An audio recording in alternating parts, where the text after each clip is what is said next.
Welcome in, folks, for episode 280 of the Sports Ballers podcast. Jalen Brunson is that guy, the Thunder might just be that team, and the Yankees and Orioles are neck and neck atop the AL East with a lot of miles to go in this marathon. Stick around for everything that's caught our eyes this past week.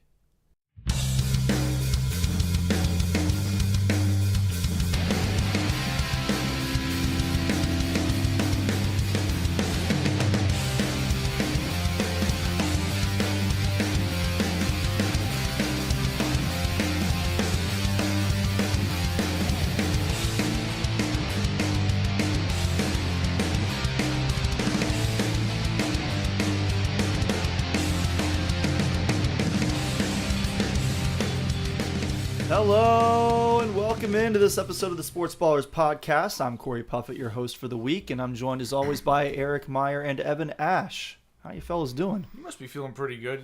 Extended O's there on that hello introduction. Yeah, just a few extras, like 2 or 3. Feeling the good weather, it's pretty nice out. It is very nice weather. Gorgeous out.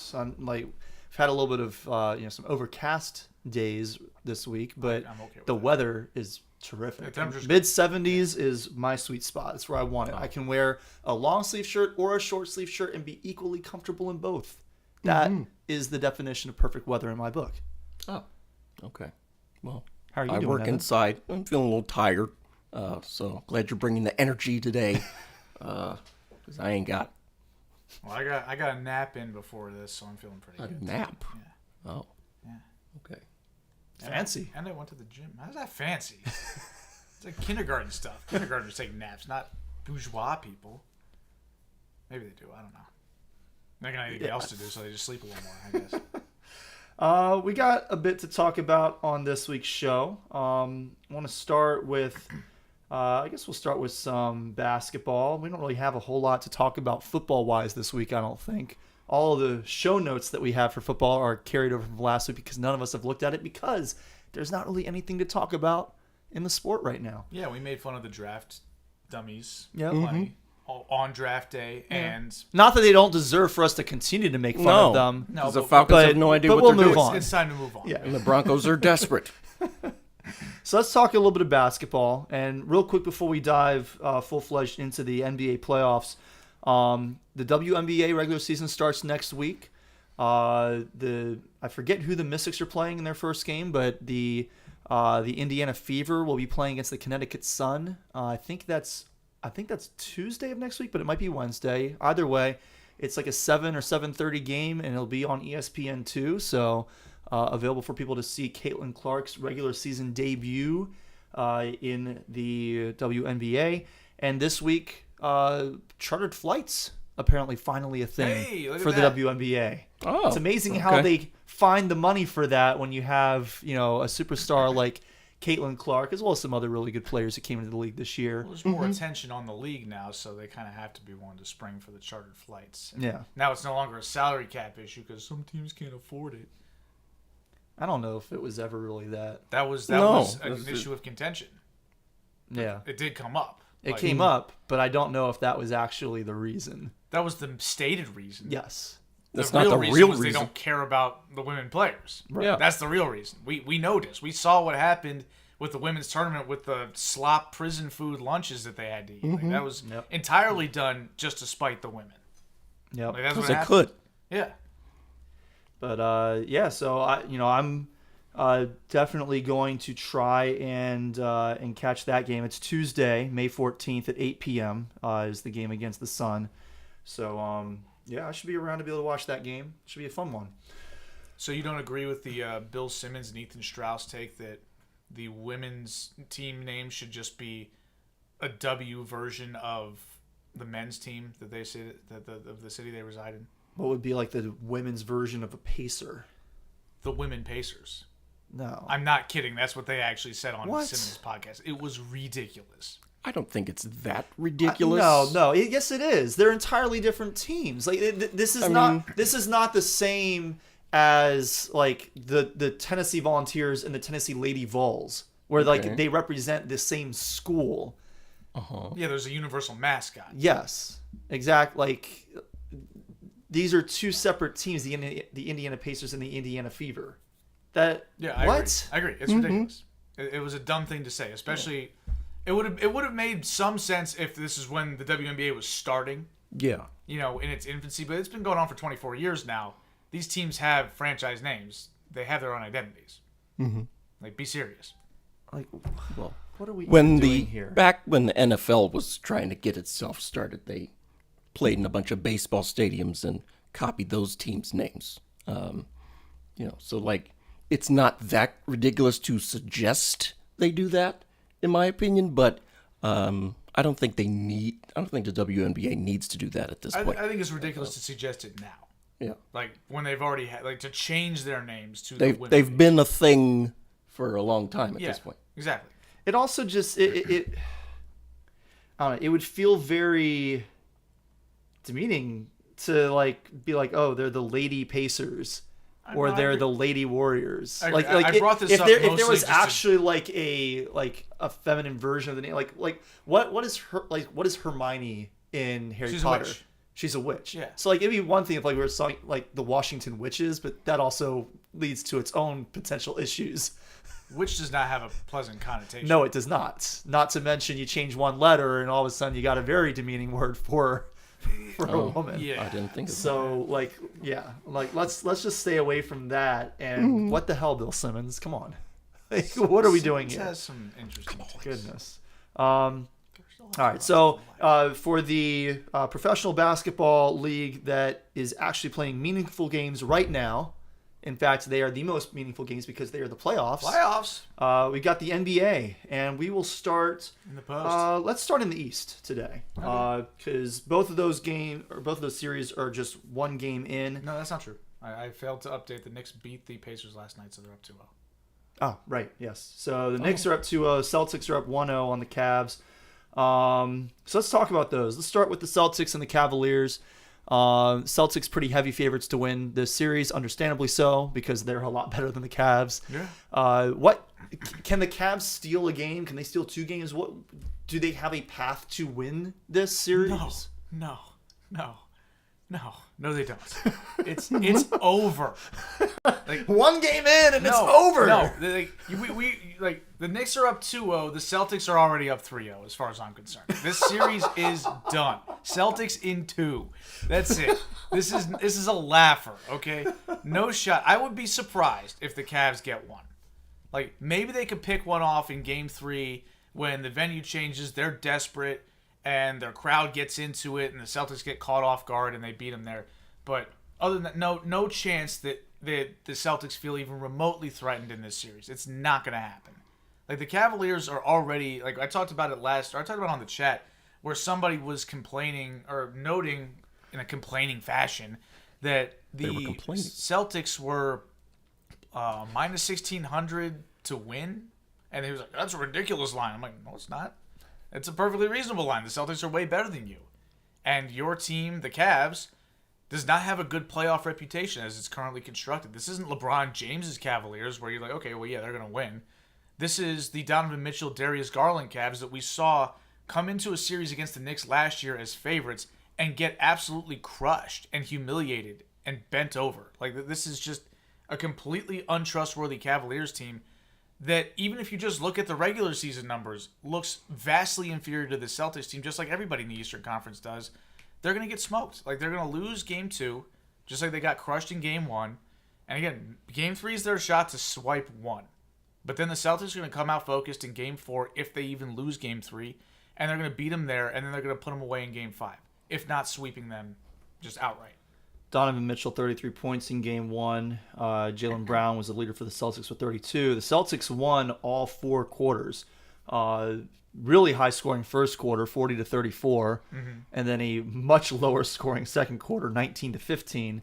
But then the Celtics won the third quarter by 5 and the fourth quarter by 10. It was not particularly close. No, you got systematically dismantled at that point. You lost every period, no adjustments, nothing went your way. And I got to say about, like, somebody said on Twitter, and a bunch of people agreed, which, Twitter's not a good spot for any of this, but somebody mentioned that, is Donovan Mitchell the best player in this series? And I about laughed my ass off. I was like, you've got to be kidding me. Donovan Mitchell is, and I use this term with the most scathing meaning possible, he's a round one star. He wins and plays well in the most meaningless round of the postseason when they let a bunch of mediocre teams in there and he occasionally gets to play them and beat up on them. And then he gets to round two, just like a lot of people, and I will use this for other players that we'll talk about later. He does this all the time. And then he gets to round two against a real contender, and he gets outclassed. And you might say, well, he played a good game. Yeah, they lost by 20 points. They got smoked. Who cares? He does not impact the game the way an actual superstar does. He puts up big volume because he's asked to do more in the playoffs, and he can score. There's no doubt he's a talented player, but he is not anybody that you would say, this guy's the best player in a second-round series. You can't be the best player in a second-round series and also have everybody believing you're going to get swept. That's impossible. Like, that's just not a thing. Yeah, I saw you referred to this as round one star syndrome. Yes. The people who buy into this narrative that this guy is this great player they build off these of players one up, yes. series. And it's always the first round. It's not like they had a great series in the conference finals, right? It's not like they did something special in a later, higher leverage round, the business end of the tournament. We're talking about the first round where you're a 4 playing a 5, a team that might have won 44 games, probably has deep defensive issues, and they can't stop you. Okay, what happens when you play an actual good team? You get put away and everybody forgets about it because, oh, well, you're supposed to lose. Because your team wasn't that good. Well, why were they supposed to lose? Oh, because you're the best player and you're not that good. That's why. And that's exactly what Donovan Mitchell is. And it typically fits somebody that's a smaller guard that scores a lot of points. It happens all the time with players like Donovan Mitchell. And it's interesting because we're going to soon talk about another player who is a smaller guard who scores a lot of points, who is absolutely not just a round one star. But Donovan Mitchell, that's what he is. He's been that way since he got in the league. He's been in the league for a long time. Like he's made 6 or 7 postseason runs with the Jazz and now with the Cavs, and it's the same story. Like we remember in the bubble where he and Jamal Murray, we'll talk about him later, exchanged 50-point games or something like that. I'm like, okay, again, first round. What happened after that? Well, he got eliminated. And then the next year, okay, he had a great series against the Grizzlies, and then what happened against the Clippers? Oh, he couldn't stop anybody, and they got run off the floor by the Clippers. It's the same story with him all the time. He's a fine player. He's not that level. He just isn't. So the second game in that series is about to tip off. It was scheduled for a 7 o'clock start. They haven't quite gotten underway, but they will be as we get further into tonight's episode. Let's talk a little about the other series in the Eastern Conference semifinals. The New York Knicks and the Indiana Pacers. First 2 games were in New York, and the Knicks won both of them. Got beat in the second quarter in both games before coming out and winning both the third and fourth quarters after that. So let's talk a little bit about Game 1 and what you saw in that series opener. Well, that game was a doozy because, like you said, the second quarter went the Pacers' way. They battled back. The Knicks it's kind of been under-discussed. They've got a lot of injuries. Like Julius Randle's out. They've had missing players in Game 2 as well.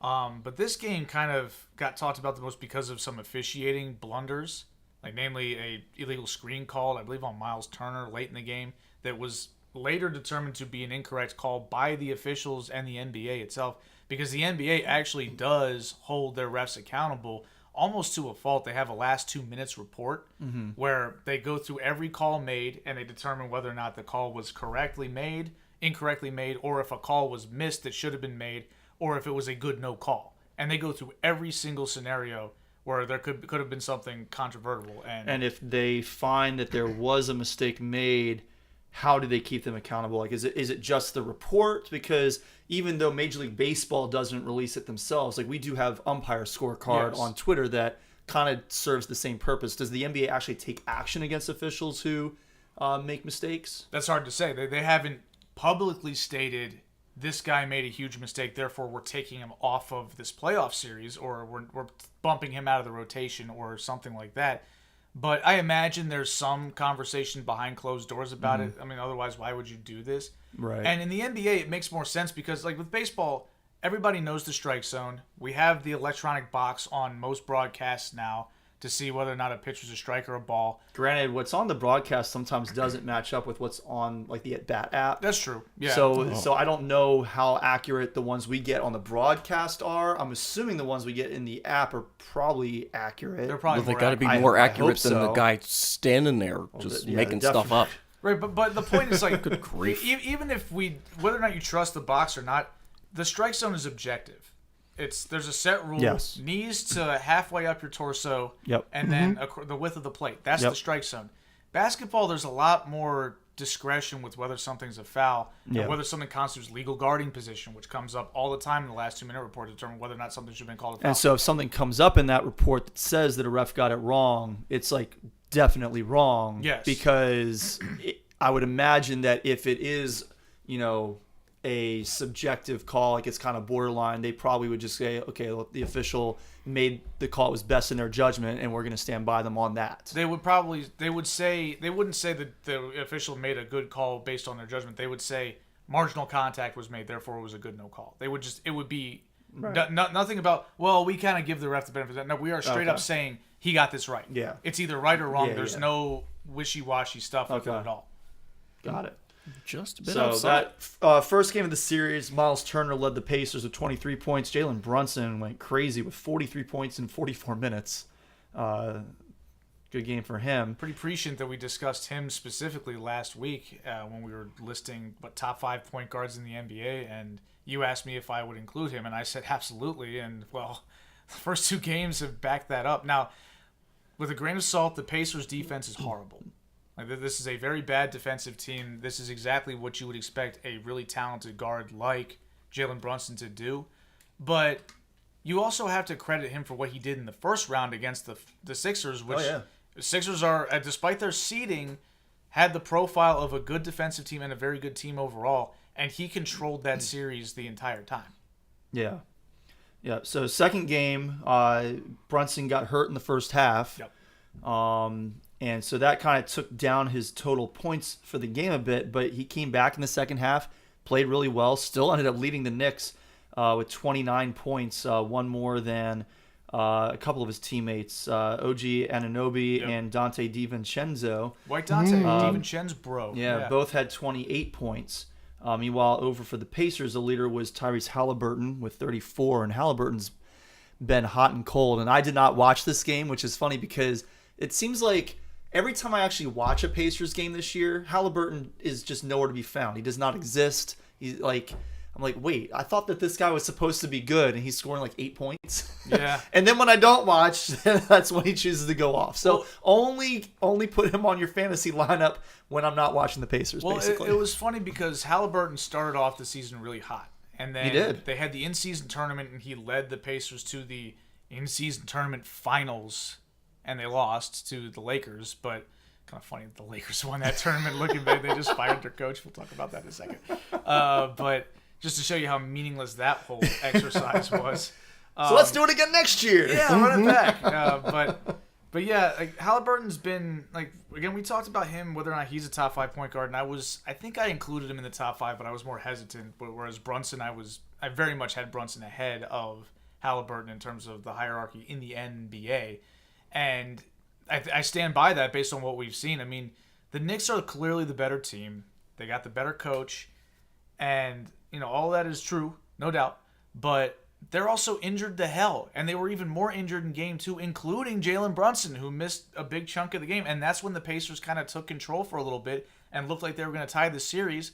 Brunson comes back in the second half and dominates, and there you go. So tell me, who's the best player? It's pretty obvious. Jalen Brunson's the best player in this series. And it's funny looking at him right now, and if you're the Dallas Mavericks, you got to be thinking, what the hell did we just do letting him leave? Like, he was only asking for like $15 million a year from Dallas in terms of an extension, and they let him walk because they didn't think he was that good. And I saw him play in Dallas, and I remember thinking when he was on the floor without Luka, he looked more or less like he looks now. Like, if you remember, you probably don't, but I'll tell you, in 2022, Luka missed the first couple of games against the Jazz in the first round of the 2022 playoffs. So Jalen Brunson had to basically play lead guard, and he led them to a couple of wins. It's why the Mavericks were able to advance to the second round, faced the Suns. Luka got healthy and helped them win that series before they lost to Golden State. But Jalen Brunson was a decidedly very good player and much better when Luka was off the floor. And we've talked about that with Luka in the past. And again, we'll talk about his series in a little bit. But when you give a guy an opportunity to shine, can he really take over? And, Brunson's been a topic of conversation all season, in part because of that connection to Dallas, but also, now of course, also because he's a Knick, but also because Becky Hammon, who coaches the Las Vegas Aces, claimed that he was not good enough to be the best player on a championship team. And that got a lot of blowback. And here's the thing, after I've sung Brunson's praises, I agree with Hammond. I don't think he's good enough to be that guy. But that's because I only think there's maybe 5 guys in the league that could be that guy.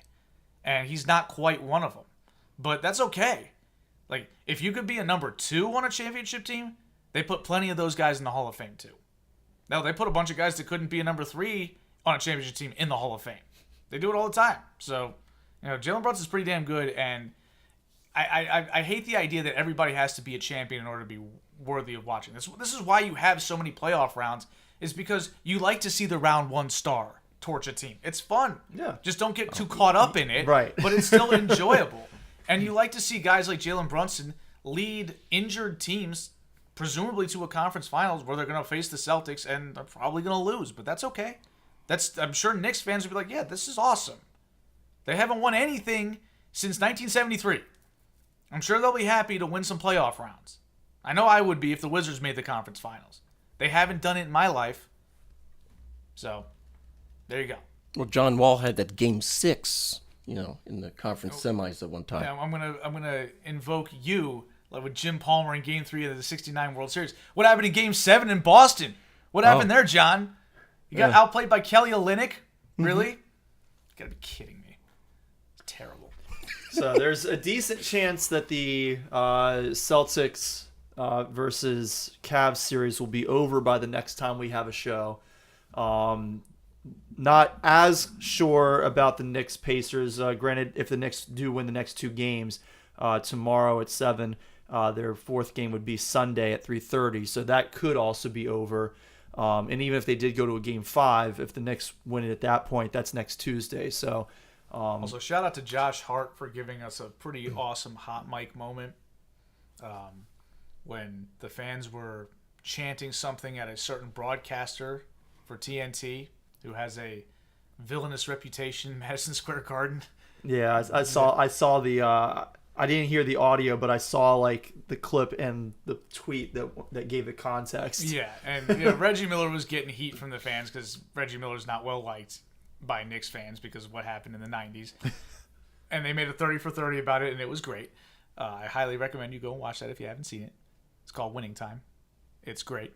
But then Josh Hart comes up to Miller while he's on the broadcast. You could hear it through Miller's headset. He says, I think they're saying F you, bro. And he didn't say F. No, so, Shaq were on live. Josh Hart did not care. And Nope. he probably didn't even think, it's like, yeah, this is probably going to get picked up on his headset, and I'm going to be on the air dropping an F-bomb. What's the matter to him? Sounds expensive. I don't know if Josh Hart will get fined, but I'm sure he'll be okay. It looks like we got a timer violation and a strike 3 call. Strike 3. Yeah. Nice. A 2-strike strikeout. Get in the box ready to hit. Come on, man. The Yankees can use it. We only got 2 more innings to try and fix this, but we'll get to get to that in a minute. Let's go ahead and move out west. We'll start with the Thunder, number 1 seed in the West. Mm-hmm. The youngest team ever to be the number 1 seed in the West. The youngest team ever to win a playoff series. The youngest team ever to sweep a playoff series.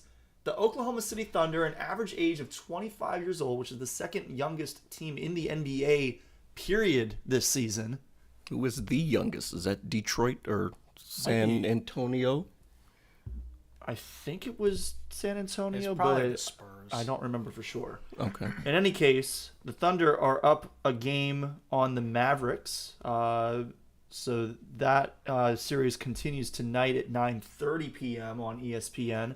But let's talk about that series opening game. I mean, it was a blowout. It was. Oklahoma City outclassed Dallas. Luka played terribly. I mean, I think that this is a case of, Dallas has had an admirable season. bringing on the baggage of Kyrie Irving and somehow turning him into The baggage. you know. I mean, we know Kyrie Irving as a basketball player is extremely good. Yes. Right? Like he's a very, very good ball player. I've questioned whether or not he's a quote unquote winning player all the time. Like, cause he hasn't won much when he wasn't on LeBron James's team, and everybody wins when they're on LeBron James's team, except for the Lakers now because LeBron's a little older. But he's clearly been a difference maker in the right environments where his game can impact things, and I think that Dallas has proven to be at least somewhat of an example of that. I think there are some issues with him and Luka playing I go, you go type of stuff still. But Kyrie's got enough of an off-ball game to make that happen. Mm-hmm. But Luka's just been so inconsistent. We talked about it in the Clippers series where he was straight up bad when they had a chance to really put that series away and not have to go 6 games. They eventually got it right and won the series, but he's been so up and down. I'm not sure if he's healthy or if he's just kind of struggling a little bit. It's funny because in the regular season, historically, Luka has been kind of a spotty shooter. Like he shoots 10 million step-back threes. And some games he hits, like if he takes 10 of them, he hits 7. And some games, if he takes 10 of them, he hits 1. It happens a lot. He's like typically like a 32% three-point shooter. Not very good. But in the playoffs, it seems like they always go in. Well, this year he shot really well from 3 the whole regular season. And now in the playoffs, the shot has utterly failed him. So it's hard to really make of what's going on there. But even so, Luka's not going to be able to one-man band this past the number 1 seed. We've seen that happen historically where like they beat the Suns a couple of years ago because the Suns absolutely choked. Like they fell apart. The team wasn't really all there. DeAndre Ayton was disgruntled for reasons unknown. Or actually, no, reasons we do know. They didn't pay him and he was pissed. But, there was some cracks there. This Oklahoma City team doesn't have those issues. They're young and they're hungry and they're ready to win. They kind of look like another young team that is in the Western Conference right now, but there's just too much shooting, too much young talent, too much energy, and Luka's not all there. I think this could turn into a quick series. I don't know if it's going to be a sweep. I think that Luka can get them at least 1 win at home, and certainly Kyrie will help with that as well. But you could make a case that with the way Luka's playing, that Shea's the best player in the series, and the Mavericks really, really, really can't afford to have someone else have the best player in the series when they don't have as much depth. Yeah. Let's talk a little bit about the players on the Thunder because, that's kind of an exciting story. Such a young team playing so well. In Game 1, Kyrie Irving was the leading scorer for the Mavs with 20 points. On the other side, Shai Gilgeous-Alexander with 29 points led the Thunder. But you also had Aaron Wiggins off the bench scoring 16, the Terp. Aaron Wiggins. Chet Holmgren with 19. Jalen Williams with 18. So, you got quite a few solid young players on this team. Virtually, all of their, players who are actually making an impact, 25 and younger. What do you make of this team? Can they actually make a run to the finals? I think they can. As of right now, do I think that they're the best team in the West? I'm not ready to say that, even though they've looked very impressive, just because the Timberwolves have looked so impressive. But yeah, I think they're going to get past the Mavericks, and then it's going to be a war between either them and Denver, who could still potentially come back. Sure. Or as it currently stands right now, probably the Timberwolves. That's going to be another young team going head-to-head with them. Yeah. I wouldn't count the Thunder out. And if the Thunder go up against a team like Boston, who we assume is going to waltz through the East, I wouldn't say that the Thunder can't win that series. Like, I wouldn't favor them just because Boston's older, more experienced, all that good stuff, which it feels like it shouldn't matter, but it does all the time. And I think they're just a little bit better of a team. But, you also got to keep in mind, Boston's got some issues with the fact that Kristaps Porzingis is hurt. And he was a huge part of the reason why they stood out among the Eastern Conference teams and weren't just in the mix with Milwaukee or New York. Like, he was the reason that they kind of took that leap to prohibitive favorites to win the title. And if he's not there, that opens the door for either any of the 3 or even 4 teams in the Western Conference to beat them head-to-head. So I wouldn't count the Thunder out at all. And like you said, Shai finished second in MVP voting behind Nikola Jokic. I don't think I put that in the notes that Jokic was named MVP for the third time, but Shai was he was a finalist and he finished runner-up. And then Luka was the third place finish for MVP. That speaks to how great Shai has been, and he's been that good for a while now. And the Clippers kind of look stupid. for trading him? And all the draft picks that Oklahoma City then used to draft all these really good young players like Lou Dort, like Jalen Williams, like Chet Holmgren, right? Yeah. Not like Josh Giddey because we don't like him. Him and Coach Dolphin can go live in the same jail cell. But anyway. Yeah, before we move on to the other series in the West, earlier this week, Rashonda was talking to me a little bit about Sam Presti, the general manager for the Oklahoma City Thunder. He's been with them since they were the Seattle Supersonics, so he's been with this team for quite some time. He's the one of the longest tenured heads of basketball operations in the league. And she was talking about how he may not be the person who really brought analytics into the NBA, but he has been the one who kind of he has used it the most efficiently and most effectively in building his team. And it's really kind of showing right now with so many young, inexperienced players playing like a well-oiled machine, playing really good team basketball out there. Yeah, you got to give credit to the coaching as well. But, Sam Presti's been great for a long time. I mean, he built the Oklahoma City Thunder team that went to the NBA Finals back in 2012. He drafted – it's not hard to draft Kevin Durant with the number 2 pick after Greg Oden. Sure. Greg Oden. Yeah, Greg Oden unfortunately couldn't stay healthy and didn't have much of a career. But He looked like he was 40 when he was drafted. he did. That looks like a tank. That might be Yeah, a that's a- home run. that's a It's tank. too bad we didn't have somebody on base there, but we'll What a take shame. it. Aaron Judge continues to rake. We'll be talking about him in a little bit. But, Presti drafted Kevin Durant. He also was the one Drafted he Russell drafted Westbrook, and Russell. He drafted James Harden. Harden, He drafted Serge Ibaka. Yeah, he built that team, and then the thing that kind of held the Thunder back. People talk about Kevin Durant leaving, but that was kind of at the tail end of their run. Yeah. That obviously was the tail end of the run. Once he leaves, the run's over. But And Harden was already gone at James that point, Harden right? was gone well before. Yeah. James Harden was. He was so traded. tired of being an afterthought, so they sent him to the They Rockets. didn't want to pay him. They didn't want to dip into the luxury tax. That's why they traded James okay. Harden. And because they basically said it's either we got to trade Harden or we got to trade Serge Ibaka. And they ultimately decided to part ways with Harden because they knew he would demand more money because, understandably, James Harden's better. Mm-hmm. And that happened the year after they went to the finals and then they got rid of him. That kind of sets you back. You lost your best bench scorer and one of your best guys in the playoffs for situations where you need some buckets. And then they shipped him off to Houston, and then they've made some other moves where it was clearly ownership kind of getting involved a little bit, but they got a little bit cute. They signed Russell Westbrook to a supermax extension, and then they traded for Paul George to try to make that happen, and that didn't really work for obvious reasons. Paul George and Russell Westbrook that's not a duo to win a championship with. And so then they trade Paul George for this haul from the Clippers to get all these picks, and you're just like, holy crap.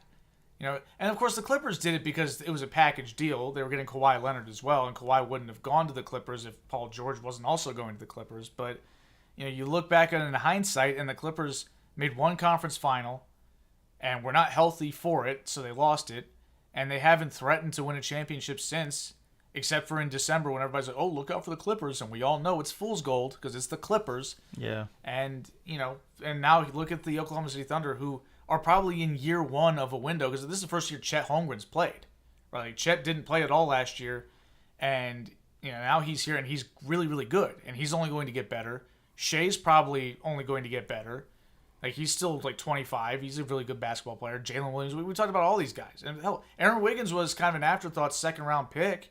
And now he's contributing on a playoff 1 seed, helping them win games. That's also a credit to their development for turning Aaron Wiggins into a really good ball player. Wiggins got some opportunities during COVID when 5 or 6 players per team were getting sick, and he got to play, and everybody's like, oh, yeah, this guy's pretty good. But he still wasn't the guy you expected to crack the rotation of a playoff 1 seed who has championship aspirations, but yeah, here he is. Yeah. Cavs are on a 16-7 run right now to tie the game at 21, and they're at the line shooting free throws. Okay. It don't matter. Yeah, just It don't matter. a little thing there. It don't So matter. let's move over to the other series in the Western Conference. The Minnesota Timberwolves up 2-0 on the defending NBA champion Denver Nuggets. That's been quite an interesting start to the series. Karl Anthony Towns with 20 and 27 in the first 2 games. Anthony Edwards with 43 points in game 1 and then 27 in game 2.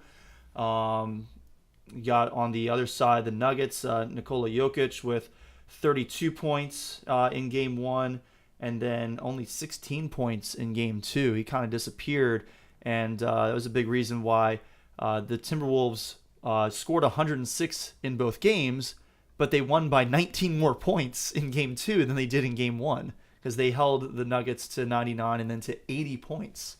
Oh yeah, they had the Nuggets in prison, and it was funny because They had him in a little cardboard box. yes, it's some funny. dipping Rudy sauce. Gobert was ruled out for game 2 because Because his of wife- COVID? No, because of COVID. I don't think they rule people out for COVID anymore. But he was ruled out because his wife was giving birth. And so Okay. he was there for the birth of his first child. Oh, congratulations to him. Yes. Still shut the Hopefully he door. wore a mask in the hospital. I hope so. I would hope so too. But anyway, so Rudy missed that game. Rudy just recently named for the 4th time Defensive Player of the Year. You're figuring for a team that has won throughout this playoff and throughout the regular season for being a really good defensive team, you figured that would be crippling because now you're asking Karl Towns to play the 5, and that has been a doozy for him to try to defend. And yet, Karl Towns was great, and everybody was great. Right, like this was just a masterclass of defense without the best defender in the NBA.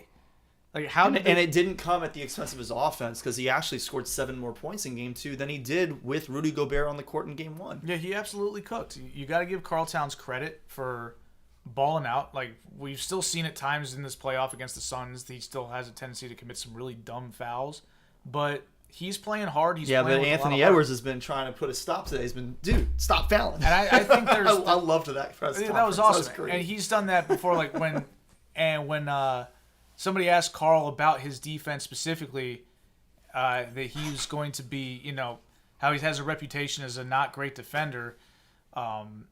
As we're all reacting to a Giancarlo Stanton being a strikeout. dummy. Like, Well, he's like that. It was borderline, probably a strike based on the caught on the box. Based on the track here, it looks like It caught the box. barely caught the box. Yeah. But again, we've seen that it's not necessarily perfectly accurate on here. A lot of times, the ones that are like barely there are like a few inches outside. Yeah. On the official box. Well, we But can't. regardless, it was close enough. You can't take that. Like, why are you like half swinging and then pulling back on a pitch that close? Because hoping that it was would the like foul it off. that was the Just foul it strikeout off. he needed for a golden sombrero. He's 0 for 4 with There 4 you- Ks. There you go. That's tough. Anyway, I was talking about the Timberwolves and Yes, and Karl Karl Towns. yeah. And so again, somebody asked Karl a pointed question about his defense, and once again, Ant-Man took over because that's what he does. Love it. It's great. But I do think there's something to like Karl Anthony Towns. I specifically have given him a lot of grief for his game on this podcast and other media because that's what I do. But Their media. yeah, like Twitter and It's Facebook. basically Twitter. Yeah, Like Twitter and, just and Twitter. Twitter and here. Oh, okay. These are the 2 spots, and this is on YouTube and Facebook, and on a podcast, Apple Podcast, and Spotify, And Google. and all the ones. Wherever you get your podcasts. Yeah, wherever you get your podcast. Smash the subscribe button. Yes. And if we're not on a podcast of your choice, let us know. Mm-hmm. Corey, you don't have to do the outro I don't now. even have to do No, it. I We're love done. it. Thank you. Yeah, I took care of it for you. I got your back. But anyway, but I've never, I don't think I've said it enough. Karl Towns, aside from being very talented, is also a really good dude. And he's been through a lot. Like, especially Yeah, during he- COVID. yeah, he lost yeah. like 7 family members Yeah. to COVID. Freaking nuts. It's unbelievable, and he's somehow persevered through all that. He's had other tragedy in his life, and it just feels like he kind of needed somebody to believe in him and be in his corner. And I love Jimmy Butler, but he wasn't- yeah. Butler's style of leadership was never going to mix with somebody like Karl Towns. yeah. But Anthony Edwards seems to have, as a 19-year-old rookie, kind of took Karl Anthony Towns, who was probably 25 or 26 at the time, under his wing somehow, Right. and has turned him like because I pointed it out last year. Karl Towns was a different player last year, but he missed a lot of time due to injury. And then he was once again a different player this year, and then he missed more time due to injury. He had a meniscus injury, and it looked like he wasn't even going to make it back for the playoffs. He fortunately has been able to do so. But, he's been a different player the last couple of years, and I think now that he's on a team that's good enough to make a run, he's going to start getting some credit for it, and he should. But he was great, and we know Anthony Edwards is great. Yep. We know Jaden McDaniels last year did not play in the series against the Nuggets in round 1, and he's been a difference maker. The reason Jaden McDaniels didn't play is because he punched a wall after a play-in loss and broke his hand, so there's no woe is me when it's self-inflicted, but regardless, it's good to have him in the lineup because he's primarily been guarding Jamal Murray. And then when he gets tired or needs a break, they call in Neil Alexander Walker, who is the same guy. He's the same person who comes in and plays defense on Jamal Murray and has Murray in fits. Literally, he's throwing crap on the floor. No idea. Well, no, I know how he didn't get suspended, but it's ridiculous that he wasn't for that crap. That's just horrible sportsmanship and dangerous to throw heat packs on the floor during live game action. But what do I know? But anyway, What happened to Bob Knight after he threw his chair? Did he get suspended or fired or something? he got fired because he put hands on a student. Patrick Beverly got suspended. What did he throw on the floor? He threw basketballs at fans multiple he- times after yeah, their yeah, loss, yeah, so yeah. he's been suspended for 4 games to start next year. But he for might- 4 but games. He might not even be on a team next year. That's true. Like he might be out of the league by next year. Suspended for 4 games for attacking fans. Wow. Well, police are also looking into that. Well, yeah. Oh, well, if the cops say something, he'll be suspended for a 5th game. So, Ron Artest got suspended the whole year. The whole season. Now, granted, he went into the crowd and punched somebody, so it's a little different. It is but, a little different. Yeah.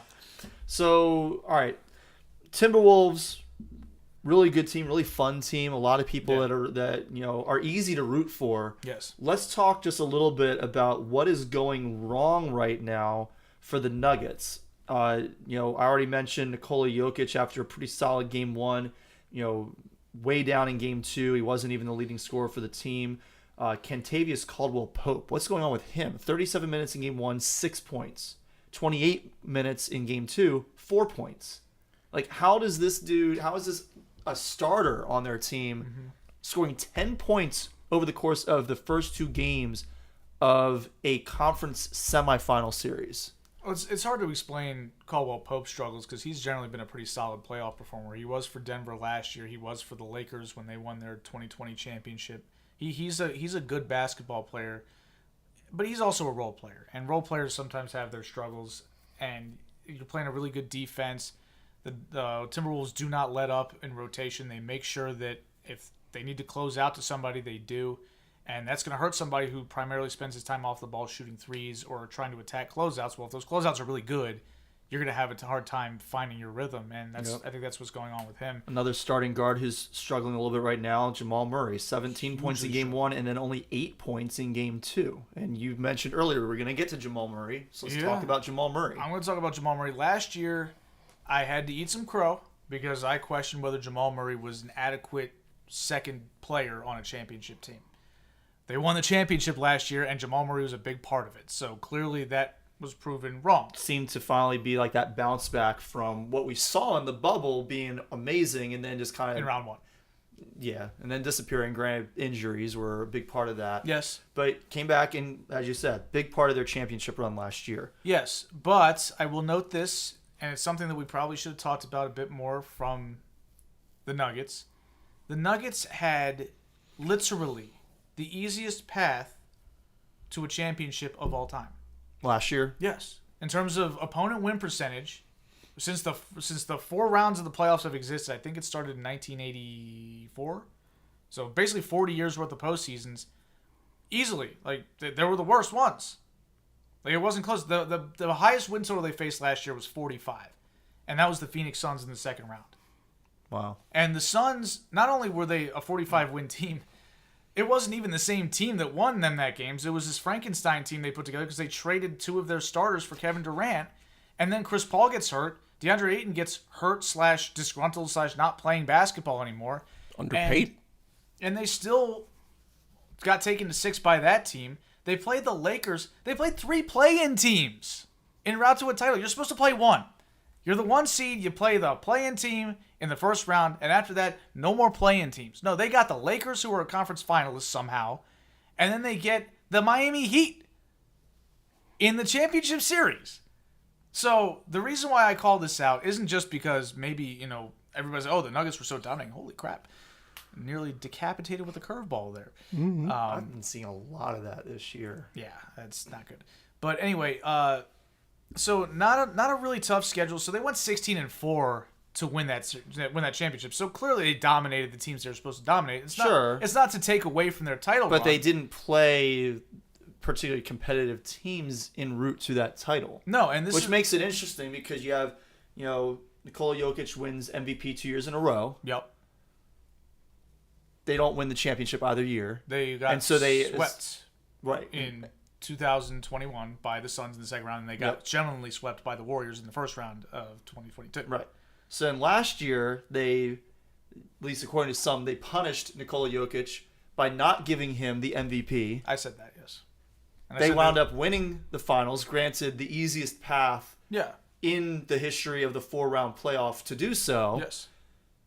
And so then this year, he gets the MVP. He just won it. Mm-hmm. And they could get swept or gentlemanly swept in the second round by the Timberwolves. It's quite a conundrum. So does that mean that we just can't give him the MVP ever again because he can't win the big one when he gets it? It's funny. I haven't actually thought about this, but I don't know if the NBA has an MVP streak going on like football had until this year, or until last year, I guess, when Mahomes won the MVP in 2022 and he won the Super Bowl that postseason. Mm-hmm. That was like the first time in a long time that the NFL MVP won the Super Bowl. Yeah, it had been a while, but much less also won Super Bowl MVP. Yeah, I didn't look that far into it, but yeah, I think they're on a little bit of a streak right now because Jokic, you mentioned the two that he won. Embiid won last year. He didn't win a championship. They didn't come close. 2020 and 2019, Giannis didn't win the championship either of those years. And then 2018, Harden didn't win a championship. 2017, Russell Westbrook didn't win a championship. 2016, Steph Curry did not win a championship. 2015, Steph Curry did win a championship, but he didn't win Finals MVP. He wasn't the NBA MVP either? He was in 2015. Okay. So that was the most recent one that an MVP won the championship. Okay. The Finals MVP voters wanted Iguodala. Yeah, they did. Okay. For some reason. That was weird. Well, the Martians had the death beam pointed at Earth. Yeah. So, I want Iguodala. Yes. Yeah. I love Andre Iguodala, but Steph should have won that award. Probably. Yeah. Yes. Definitely. But anyway, Jokic has been bad, and the thing is, when you've got the crown of best player in the world, and he's had that, in my opinion, for 4 years, basically. In my opinion, for 4 years, but the consensus certainly since he won the title last year, like when you win the title and you're that good, and you roll through everybody, you get the crown, and he's been that guy all season. He's going to win the MVP again, or he already has won the MVP, I should say, and here comes trouble. Now you've got a real situation where you're expected to be great and you're not. And nobody seems to want to hold him accountable. Like, this is bizarre. Like, where's the hate and discontent right now? Everybody else gets this. Kevin Durant gets this. Steph Curry got it. LeBron James definitely got it.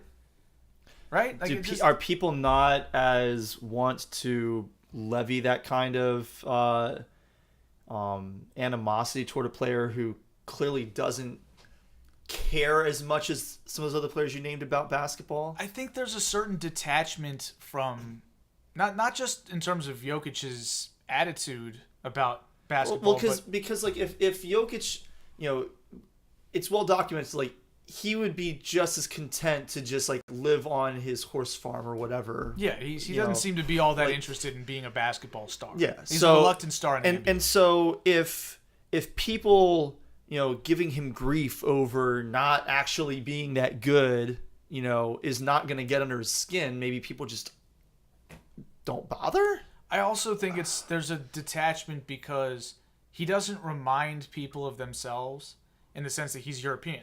Because the same thing happens with Giannis. Like, Giannis shows much more passion for the NBA, but Giannis gets a pass a lot too. And I think it's because like he's Greek. Yeah. He speaks with an accent. He's clearly not an American. Whereas Steph Curry could be a guy that you hang out with on the playground, and you would hate on him big time if he couldn't hit a bucket. It's just that there's a little bit more of an attachment and therefore an animosity towards your own kind, I think.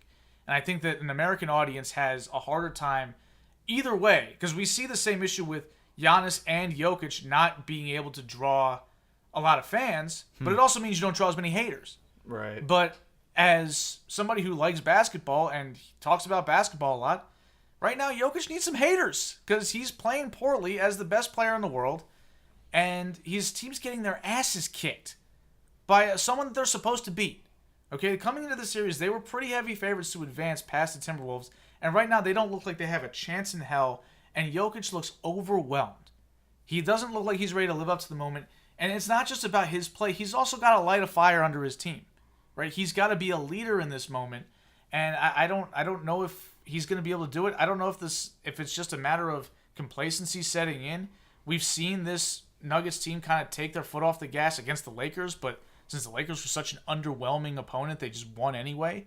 And I think it's funny. I got a lot to say about this. There's a lot of conversation about Nikola Jokic was this brick wall that LeBron James ran into. As if LeBron James and the Lakers had one opponent that they couldn't beat. No, they've got all the opponents they can't beat. They were a play-in team for the second year in a row. You don't get there by accident. But everybody wants to prop up LeBron James like, oh my God, he'd be winning more championships if it wasn't for this all-time great player that's in his way. It's like, no, that's not what's going on here. He would be winning more championships if it wasn't for this terrible team around him. Yes, that he helped build. Yeah, he's helped build, to be fair. And I'm just, why do we always have to do this where we act like, oh, Nikola Jokic is the equivalent of LeBron James with the Cavs in the East where he just stymied everybody? No, that's not what's happening. The freaking Nuggets won 53 games last year. They won 57 this year. Those are good records. Those are championship-worthy records. Those are not dynasty-type records. The Golden State Warriors were winning 67 and 73 and 67 games. The Miami Heat won 27 games in a row in 2013 en route to winning a championship. Those are dynastic type of records. This Nuggets team is good. It's a championship contender. It could still come back and win this series. It's not that team. Okay? Let's not pretend like they're that team, because they're not. And final thought on the Nuggets, Jamal Murray, I'm coming for you. Coming for you big time, because I got a little get back here after having to eat crow saying, oh, well, Jamal Murray, I guess he's the guy. Well, now that I looked at the record, I mentioned the Nuggets, weakest record ever. Well, if you think about it, that kind of means that you're a round one star. You just got to play round one opponents 4 straight times. That is an indictment. That's why you look so good for 4 rounds. We had round one syndrome for 4 rounds. You got lucky and got the luckiest run ever against a bunch of teams that didn't have the guts or the players or anybody to defend you, and you tore it up. You were being guarded by Austin Reeves, who can't defend. You were being guarded by guys like Caleb Martin or Tyler Hero, who can't defend. Right? Like, you were not going up against legitimate, dangerous teams. You were going up against the Phoenix Suns, who didn't have... You had 39-year-old geriatric Chris Paul guarding you. Like, what are we talking about here? So now I look at it, I'm like, I'm not quite as in on Jamal Murray. And the thing is, what should have given it away a little bit was the fact that after that great star turn playoff run that he had last year, he couldn't even muster up a season that was worthy of an all-star selection this year. Jamal Murray's never been selected to an all-star game. How does that happen? Like, for a guy who's known for being such a good playoff performer, how does that happen? How do you not put together a good 40-game stretch just purely out of pride while playing with somebody who is as good of a facilitator as Nikola Jokic is? How have you not made an all-star game yet? Yeah. And I think it's telling. I just think that it shows some holes in his game that maybe people were putting him in as a top 15 player in the NBA. Let's slow down with that now, because he hasn't earned that.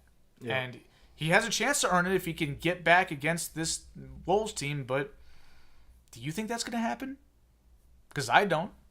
It's very possible that Adam Silver not suspending him hurts the Nuggets more, because Murray is in his own head and he's got 2 guys defending him that are definitely in his head.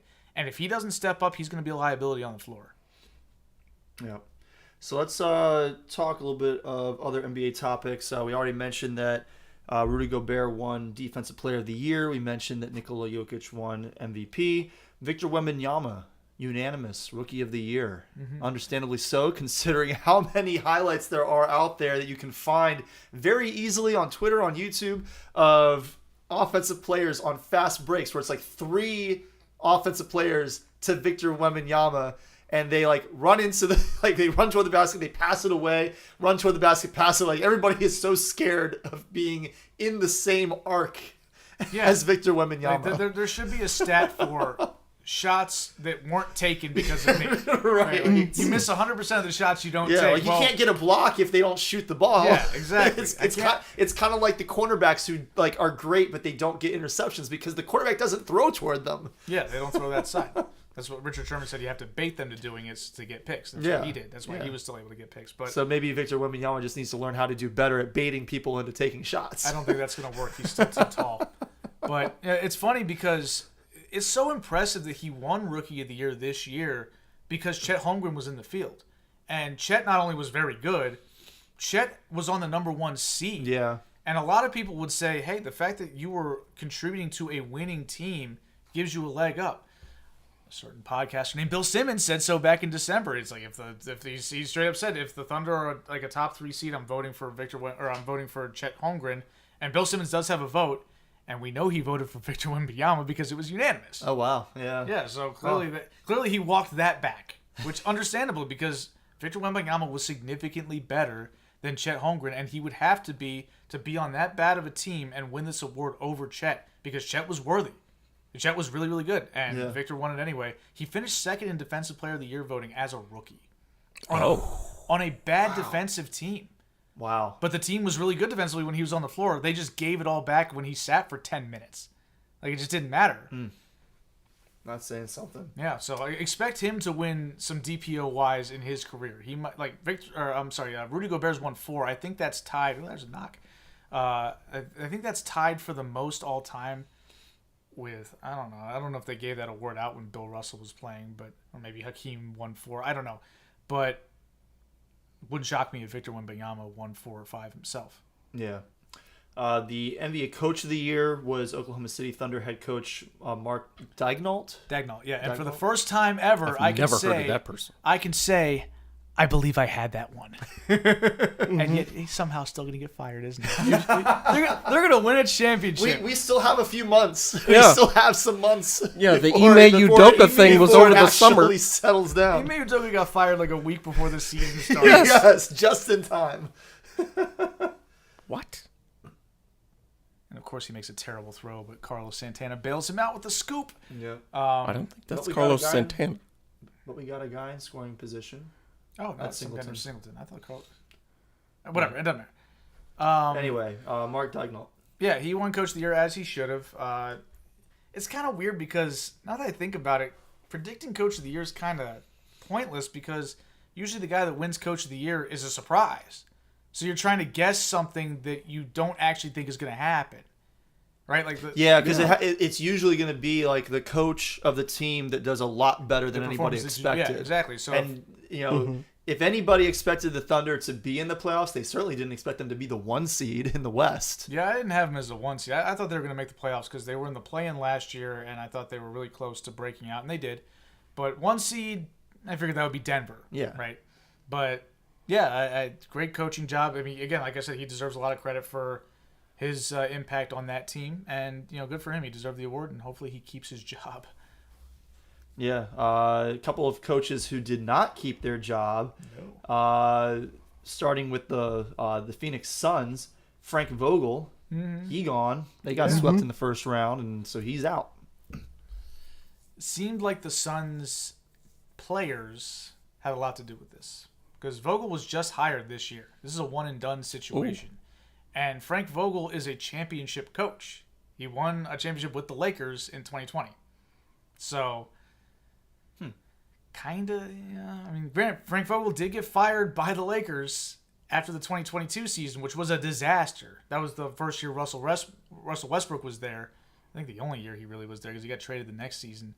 But that was a mess, and so they fired Vogel for that. And honestly, Vogel probably deserved to get fired. Like, he had a bad coaching year.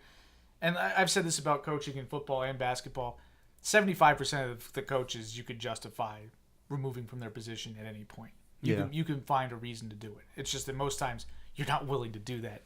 But Vogel probably didn't deserve to get canned here because he was brought in to bring a defensive identity to a team with no defenders on it. So, like, what are you supposed to do?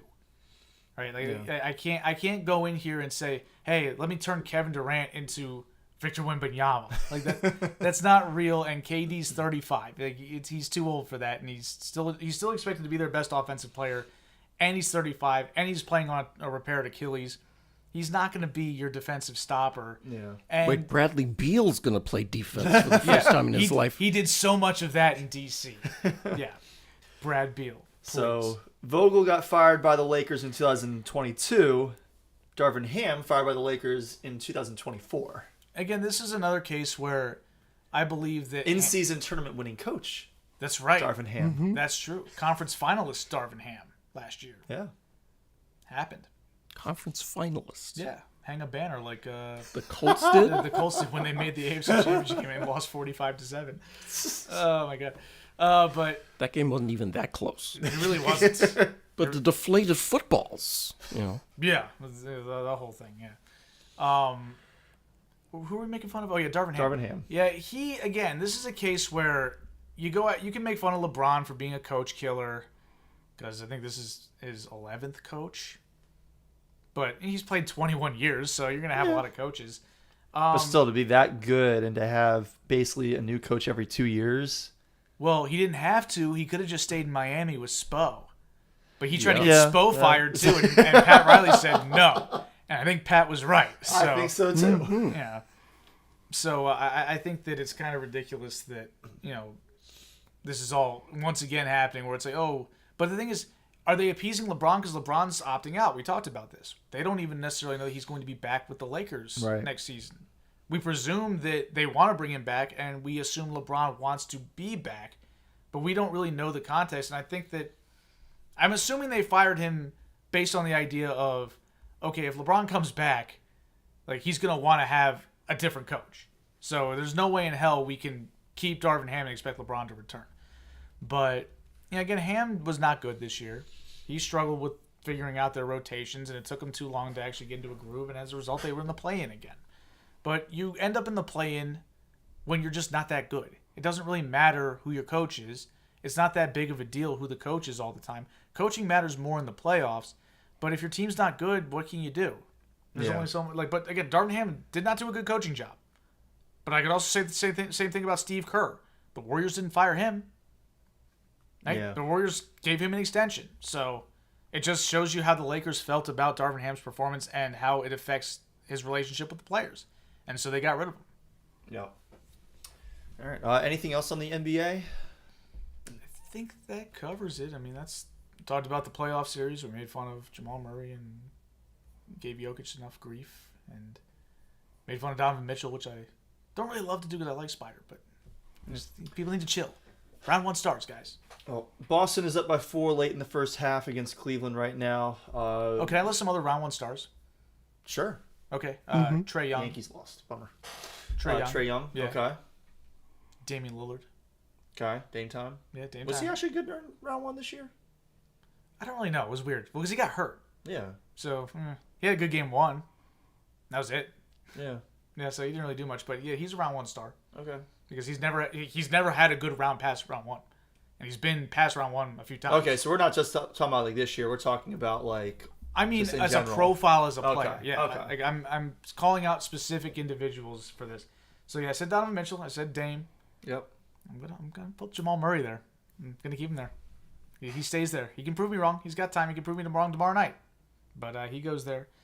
There's a few other guys. I think you could put Tyrese Halliburton in there for right now. I'm going to do it. Yeah. I'm also going to put, and this is hilarious to do to an MVP, but Joel Embiid. Until further notice, you're a round 1 star, buddy. Hey, I mean that's probably fair. James Harden is a round 1 star. Hey, he's been around for a long time. He's a Hall of Famer, but that's a round 1 star right there, dude. All right. Yeah, so. Let's real quick before we move on to baseball. Just one last quick reminder: WNBA action starts next week. I pulled up the schedule real quick for opening night. But Tuesday, May 14th, you've got the New York Liberty at the Washington Mystics at 7 o'clock. You can catch that on ESPN3. At 7:30, the Indiana Fever at the Connecticut Sun. It's on ESPN2, ESPN Plus, and Disney Plus. The 10 o'clock game, which is also on all three of those locations, the Phoenix Mercury and the WNBA defending champion Las Vegas Aces, the two-time defending champions who actually visited the White House today. Nice. Yeah, congratulations to them. And then the other 10 o'clock game on ESPN3, that one is going to be the Minnesota Lynx at the Seattle Storm. Yes, the Storm. Storm, yeah. Yep, Seattle Storm. So you can catch all those on Tuesday, and then a couple games on Wednesday as well. Let's move on to baseball. Start with my Yankees, who just lost, unfortunately. Finally lost to the Astros. Yeah, finally lost the Astros. We started out 6-0 against them on the season. Is the rivalry over? I mean, Well, you tell me, because they beat you every time it matters. That's true. But they might not be there. They when might it not be there when it matters, matters 'cause this they year, which stink. would be nice. So this was our first loss since the series against the Orioles ended. We were 6-2 now since our last show. We won the first two games of the series against the Astros, 10-3 and 9-4, with Heel and Rodon on the mound. Stroman pitched tonight against Ronel Blanco. Got a little lit up, gave up 3 runs in the first inning, and while he was able to limit the damage after that, he'll take the loss for this one. Juan Soto is just a monster. Didn't have a great game tonight, but in the first 6 games against the Astros this year, he had 4 3-hit games, which is crazy. Like, how do you do that? I mean, this dude was 19 hitting opposite field shots onto the railroad tracks in the World Series. So, yeah. Yeah. He's that guy. Soto, Judge, and Stanton all homered last night. It was the first time they've all gone deep in the same game. And speaking of Stanton, some Stantonian blasts the last couple of nights. On Tuesday night, 118.8 miles per hour with a 15-degree launch angle into the bullpen. wow. Yeah, Like, good Lord. That's smoked. Followed that up last night with 119.9 miles per hour. 119. The hardest hit ball of the year, with a 20-degree launch angle that landed in the second deck in left field. Oh, wow. I figured it would if you hit it that hard, even with a low-ish launch angle, right? Like optimal's what, like 30, 25? I think 25, for a 30? home run, you're talking like between 25 and 30 Yeah. is like kind of your sweet zone. Yeah. So like 20 is still very much line drive territory. Yeah, but it's not as much as 15. 15 is just insane. How do you clear the fence with 15? Well, you hit it 118.8 miles an hour. Yeah. But in addition, Judge has been heating up. He hit a home run tonight, and Huge home and run. not Way including gone. not even including tonight, because I haven't put all the stats in for that. But over the past 5 games, he had a 5-game hitting streak going on. 3 of them multi-hit games. Had a 500 batting average in that 5-game stretch, and a slugging percentage over 1,000. Not an OPS, a slugging percentage of 1.056 over those 5 games. That's pretty good. Yeah, his batting average rose by 39 points in those 5 games. His slugging percentage rose by 86 points in those 5 games. So he may finally be coming into his groove. Like I mentioned, he hit a home run today, so that slugging percentage at minimum basically stays the same over the last 6 games. And then the Yankees' current ranks in the American League. Juan Soto is number 1 in RBI, 2 ahead of Salvador Perez. He's number 1 in OPP, 30 points ahead of Stephen Kwan. He's number 1 in OPS, 3 points ahead of Ryan Jeffers. They're the only 2 over 1,000. And then Judge and Soto are 1-2 in walks drawn in the American League. On the wrong side of things, I didn't put this in the show notes, but Luis Heel has the most walks issued by American League pitchers, like 28 so far this season. Dominated the Orioles last week. He did, and he dominated the Astros on Tuesday night. All right. So let's talk about your guys, Orioles, who now have a half-game lead in the American League East thanks to the Yankees' loss. Yeah, I mentioned before the show to Corey, that is now obviously moot because the Yankees lost today, that the Orioles would have technically been a half a game behind the Yankees by the way they do that, even though they had the same win percentage, which is ridiculous. But, because if the Yankees had won, they would have been 26-13, which is a 667 win percentage. And if the Orioles are 24-12, which is a 667 win percentage. So, but it's It also shows the ridiculousness the fact the Orioles have played 3 fewer games than the Yankees at this point. The Yankees have not had very many off days. Well, the Orioles yet. are about to play like 29 straight days in June or something like that. So Oh, wow. there's going to be a 29? get there. It's a lot. Good lord. It's a lot. It might be 29 out of 30, but it's a They're lot. off again today. Yeah. Like, what am They've I had- supposed they to had do two- when the they had Orioles 2 don't off play? days this week. They didn't play Monday, and they're not playing tonight. Meanwhile, And they the didn't have to travel The Yankees this week.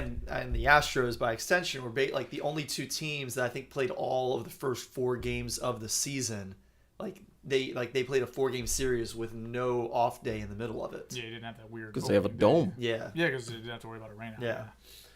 But So, yeah, anyway, the Orioles are 24-12, and Yep.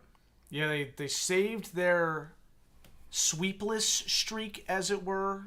Even though I Barely. personally believe that comes with an asterisk because they got swept out of the playoffs last year. So I know that the regular season's its own thing, but Yeah. but that streak as it is at 103 straight series. Whew. Yeah, That's impressive. Even if you keep in mind that 103 straight regular season series is still pretty damn impressive. and it's a legitimate reason to exclude it because if they had not gotten swept by the Rangers, it would not have counted towards the streak, right? Like it would not have been a +1; it would Right. have just been a nothing. So, but yeah, they barely survived a 2-game series, which I feel like the streak's going to end on a 2-game series because that's the easiest way to get swept. Yeah. Is when you only have to play 2.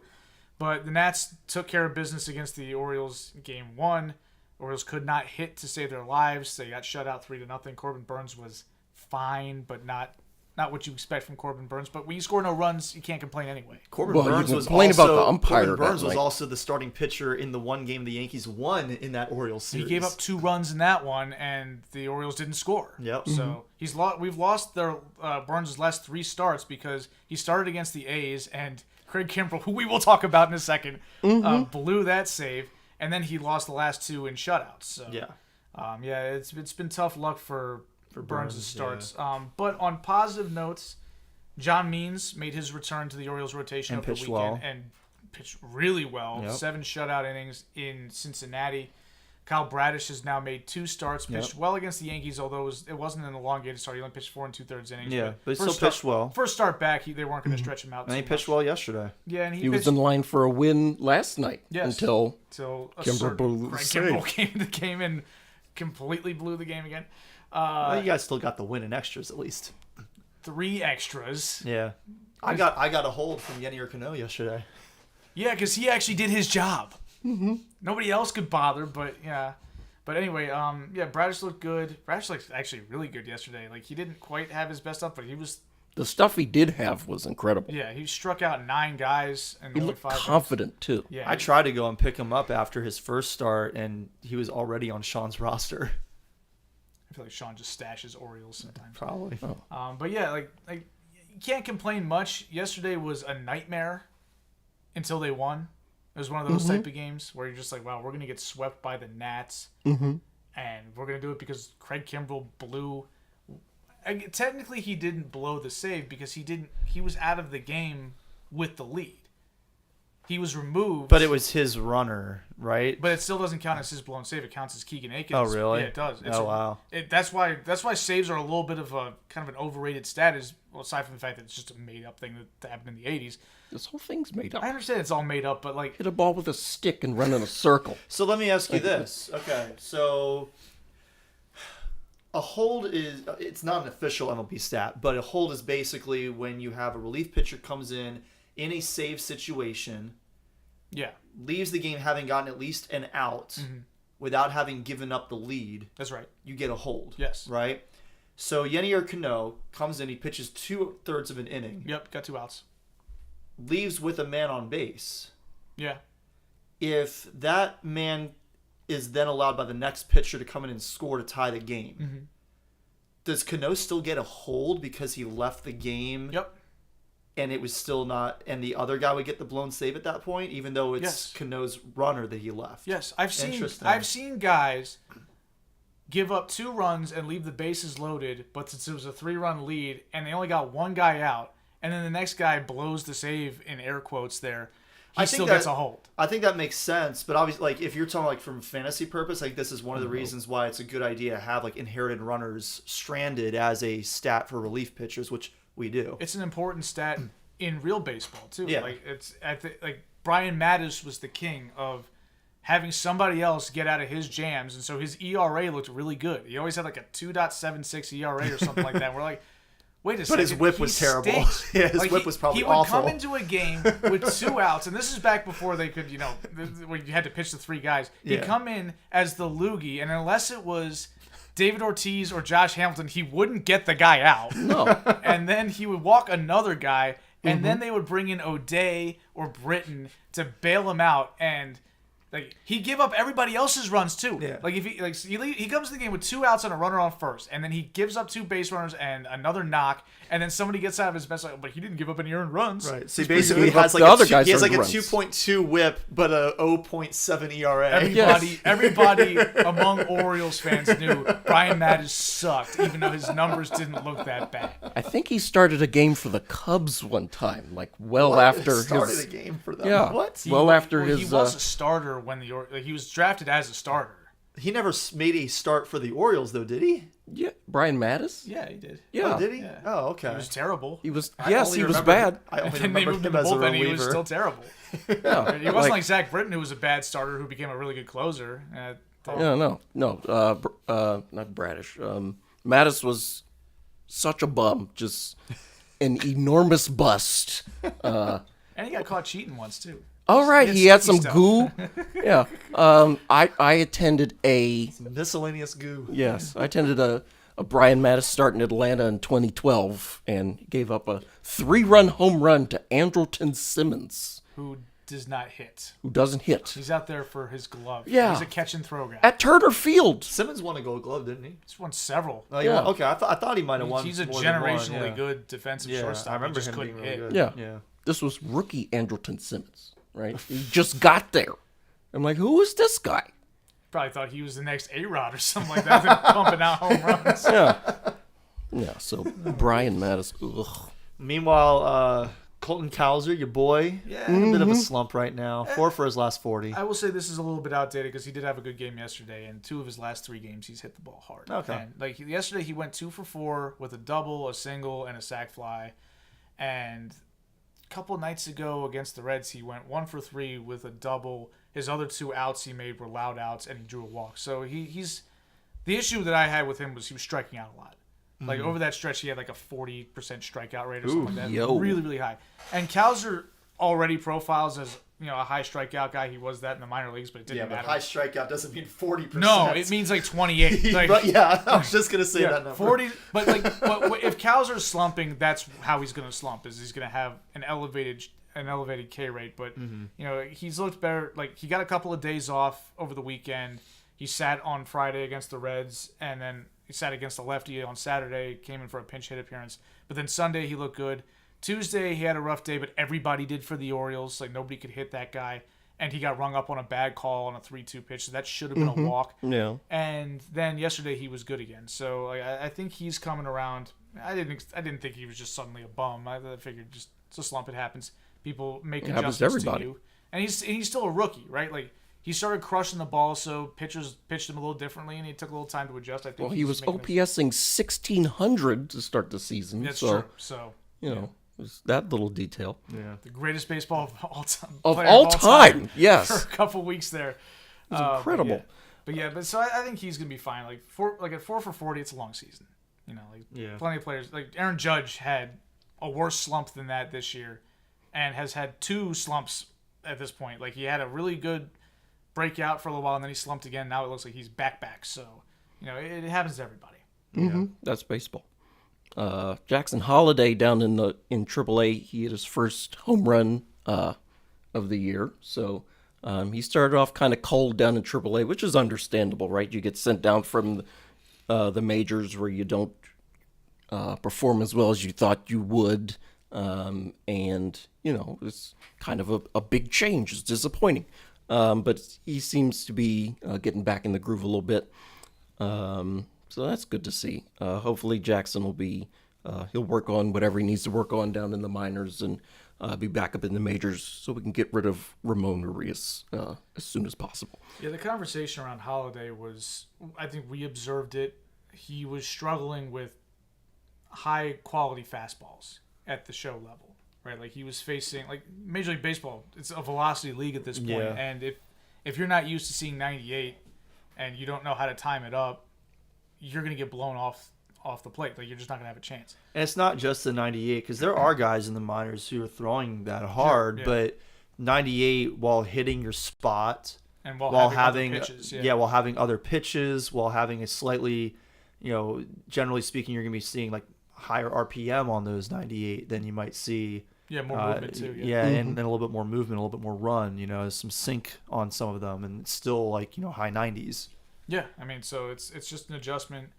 There's some talk about maybe adjusting because he had a high leg kick as part of his, batting stance and swing, and a lot of players learn to kind of cut down on that so that they can get that foot down quicker. Yeah. So that they can get those pitches timed up, and that's an easy adjustment, but it does take a little bit of time. Mm-hmm. And I imagine that's going to be worked on when he's, without the scrutiny of being at the major league level, where not only are your mistakes analyzed by everybody, but they also affect the team that matters, right? Like, let's face it, winning the International League Championship last year for the Tides was cool, Yeah. but who cares? You can't be up here in the show going 0 for 40, right? Yeah. Like, you've got to be able to get on base, and if you're not going to be able to do that, you're going to have to go figure something else out until you can. So let me ask you this, because there's a lot of talk about, why are the Orioles holding him down there? Why is he not a part of the opening day lineup?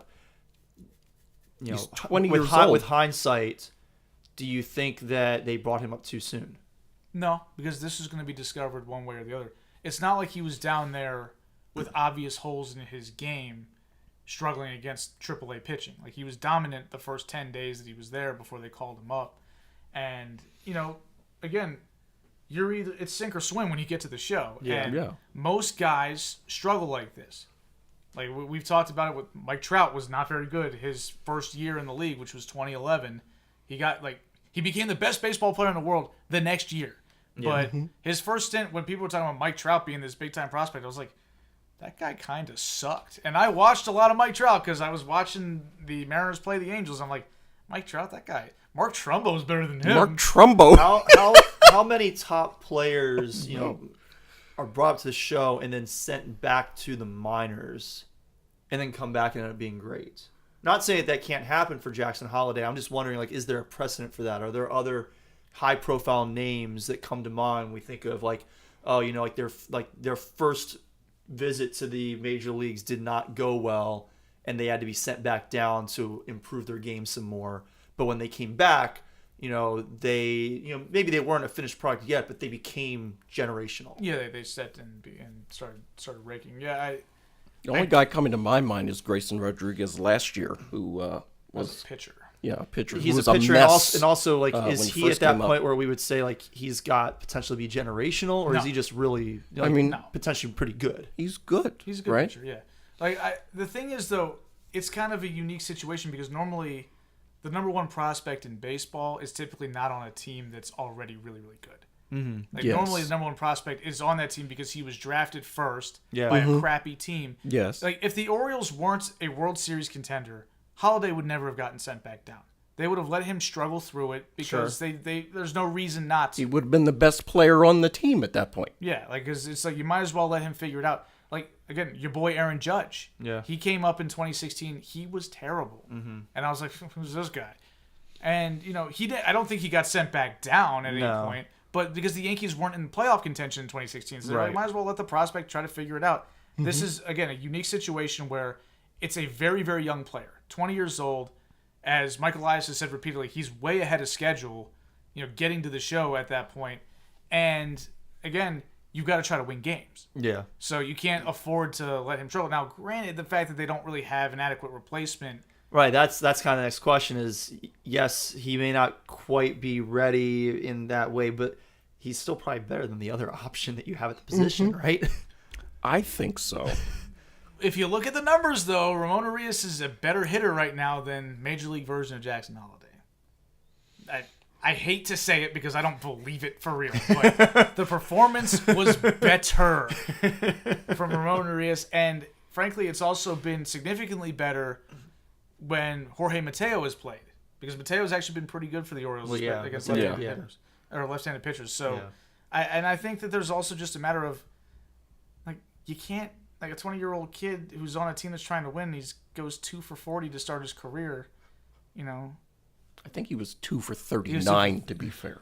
Okay, yeah, there you go. So like, the point is, it's understandable to say, hey, let's slow this down. Like, do I think he was called up too early? No, because he doesn't really have much to prove against minor league pitching. He just needs to figure out, can he make some adjustments while down there? Yeah. And then when he returns, I think he's going to stick.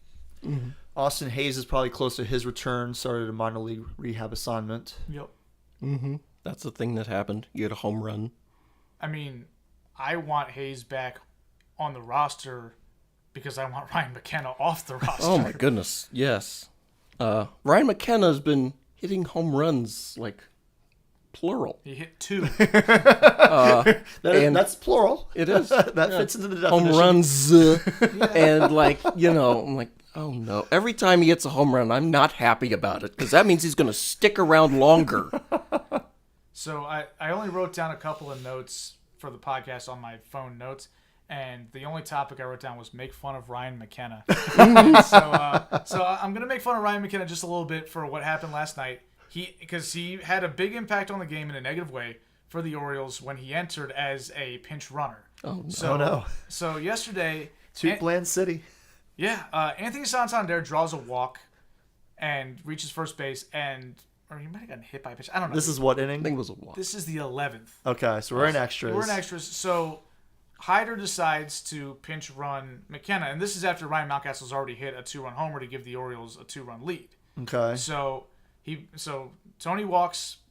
He puts McKenna in as now he's going to play right field for Tony, and he's going to be the runner at first.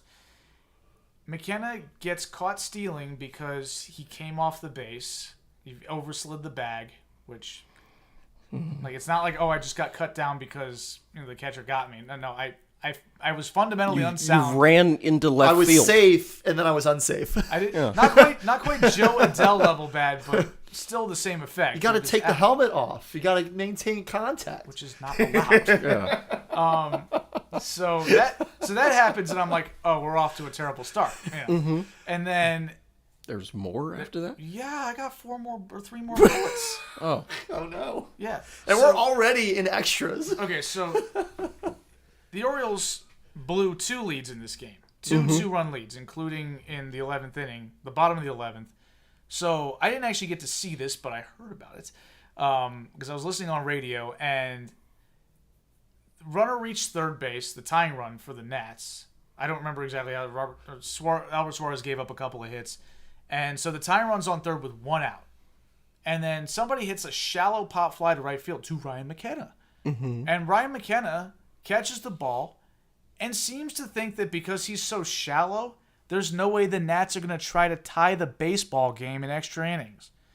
Like, that's a situation where it's a must send. Yeah, and this is 2 outs now. Yeah, Like, do you really want to count on, like, a Garrett, like, somebody's going to get a hit behind you? Yeah. You might want to actually take the chance. Yeah, you kind of have to Especially take against a a chance. guy who's coming in off the bench. Yeah, he's hasn't cold. probably hasn't really done a whole lot of sucks. throwing. And who is Ryan McKenna? and who is Ryan McKenna? So McKenna kind of takes his sweet time and doesn't throw the ball until he reacts to the runner taking off, which is a huge mistake. You need to catch the ball and come up firing. Yeah. no Were matter there what. any At least other runners get on it base? to a cutoff man or There's a something. runner off first. Oh. But Doesn't that runner doesn't really matter that much. You're trying to win the game. Yeah. Like you got to try to cut down that run. You have to be aware That runner they're gonna doesn't go. matter until they're past second base. I mean, yeah. Like, I don't care if that runner moves up to second on the throw. That's why I'm Just get saying. the That's next why I'm guy out saying and it you doesn't win. matter until they get past second base. Like, you gotta be ready to throw the guy out at home, and he wasn't. And the guy scores because the throw was late, and it was a noodle arm throw, of course. And and pretty much everybody said, if Tony was in the game, Tony would have gunned him. Yes. Because Tony's got a strong arm, and Tony knows how to play baseball. And so, Ryan McKenna doesn't do anything. yeah, he's What exactly do you say you do here? as Evan Ryan used to McKenna. say, he's a utility player that provides no utility. No utility whatsoever. So that's the tying run, and Suarez gets out of the inning. The Orioles score 2 more runs because the Nats decide to play a little league baseball on a Jorge Mateo hit, where Mateo hits a ground ball into left field. Jordan Westbrook was on second. He comes around to score. The throw home was cut off, but the pitcher botched the cutoff, so it got away from him.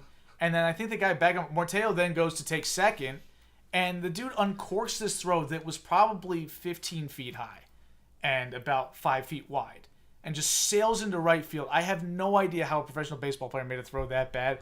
It was hilarious. This is the pitcher making this throw. I think it was somebody else picked up the ball. Oh, okay. But yeah, it makes a terrible throw. Mateo then takes third. He seemed like he knocked the wind out of himself for a second, but he got his stuff together. And then the pitcher throws a wild pitch, and Mateo comes in to score to make it a 2-run game. So they did not show all of this on the fast cast from yesterday. I'm gonna have to go and find like the actual highlights of the Orioles Nats game because I want to see all this. This is a You can hilarious get the condensed game on that's MLB At Bat that's app. sort of what I watched. This is a hilarious the game. number one app for live baseball. So then in the 12th, now the Orioles have their third 2-run lead of the game. The first batter off of Jacob Webb hits a double, and I use air quotes double because it was a very catchable ball that Ryan McKenna got a terrible read on, which happened a couple weeks ago against the A's, if you recall. That was one of the blown saves that got started because McKenna couldn't make a routine catch. And here we go. It's freak out central because McKenna, the defensive replacement, can't play defense, and he blew another play. And so then somehow Webb gets a strikeout and a pop out or something like that. And then the third out, naturally, goes to Ryan McKenna. Oh, no. And he circles the ball like he has no idea where it's going. Oh, no. If it lands in, the game is guaranteed to be tied. And if it gets away from him at all, they probably If it gets lose. away from him. And he finally almost trips over his feet, but he catches the ball, and the Orioles win. And Ryan McKenna sucks. So Yeah. Very long-winded way. I'm sure to he's say. a great guy, right? I'm sure he's a good guy, personally. But, like, Get off the team. we're trying to win, man. I can't emphasize it enough. The Orioles DFA'd him knowing that because he had no options, so they had to cut him. He cleared waivers. None of the other 29 teams wanted him. So Nobody. So he ended up back at Norfolk because that's the only place he could go. So the Orioles put him back on the AAA team, and then Hayes gets hurt, and then Holiday gets sent back down for McKenna. And I'm like, we can't get rid of this guy. No. He's like Barney in The Simpsons. Every time Mo tries to throw him out of the bar, and he just pops up behind the bar again. That's Ryan McKenna right now. So Goodness. anyway, yeah, he stinks. Get well soon, Hayes, because not like Hayes was playing well before he got hurt, but at least he could play defense. Gray Rod, also dealing with an injury through a 15-pitch bullpen session yesterday. Everything felt good afterwards. Are we sure that the Orioles aren't being a little cheeky with the IL situation here? Oh, I mean,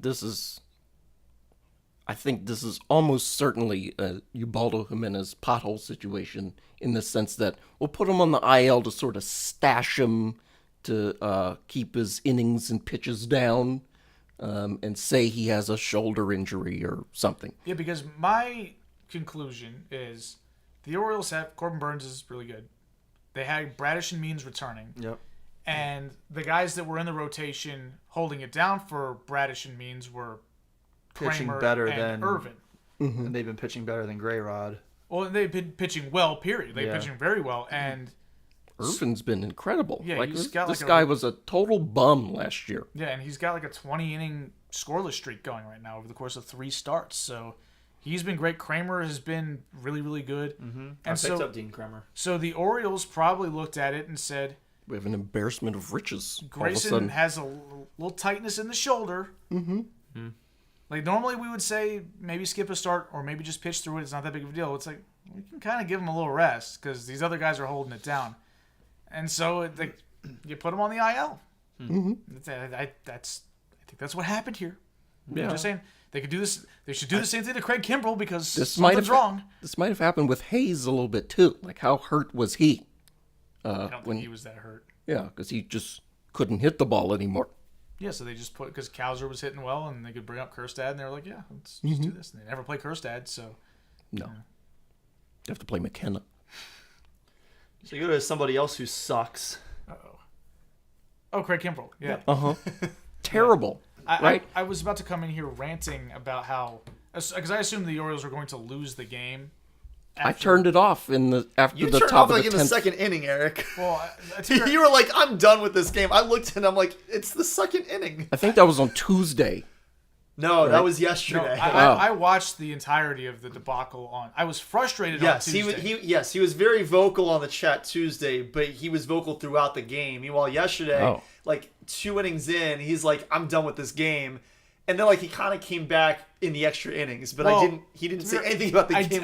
I didn't turn the game off because I didn't have control of the remote. I was at Looney's, so I just left the bar, and then I went and I actually returned to the dance studio for the first time in 2 months because I'd rather do that than deal with the Orioles. But then I got back in the car and I was like, all right, And they were still playing. they were still playing baseball, and like I turned the radio on because I was like, why not? And then so I honestly just drove around listening to the Orioles on the radio. Just drove around.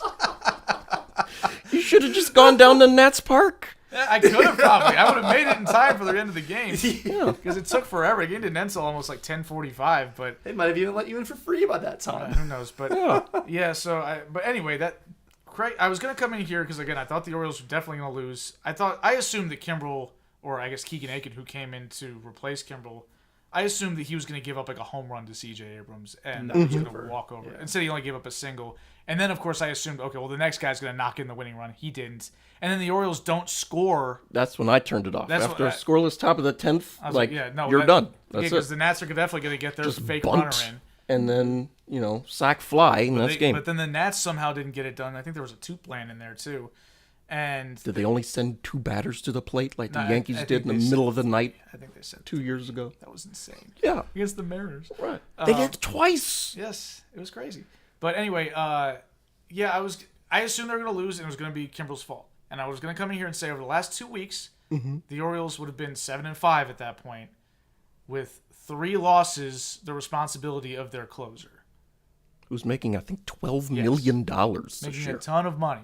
So Maybe only $11 million. the Orioles He took lost the spot from Felix Bautista, who was actually really good. the best relief pitcher in the league. Yeah, the Rolaids Relief Man of the Year. Why is he not is this a... a Rolaids relief fan? No, it's called the Mariano Rivera Award, but That's it used to be better the. name. I remember it was because on MLB 06, the show, it was the Rolaids Relief Man of the Year. Yeah. Well, I mean, Jim Johnson won that award a couple times. Britain won it a couple times. But Bautista had Tommy John surgery, and at this point, he can have my UCL, right? Like, just get Just Kimbrel get out of him here. back and get Kimbrel gone. Yes, please. So the Orioles lost. Corey, you're familiar with the 2-0 shutout to the Yankees and the 3-0 shutout on Tuesday to the Nats. Those are the only 2 games that they've lost that weren't Kimbrel's fault. They should if Kimbrel pitched up to snuff, and again, he Or didn't- just okay. he didn't blow saves against good teams. Or at least good offenses, I should say. The A's are actually kind of respectable, and the Nats are respectable, but their offenses aren't good. Like, these are bottom 10 offenses in Well, yeah, he's baseball. blowing saves to teams who were in a position where the Orioles had a save opportunity because they didn't score enough runs. Yes.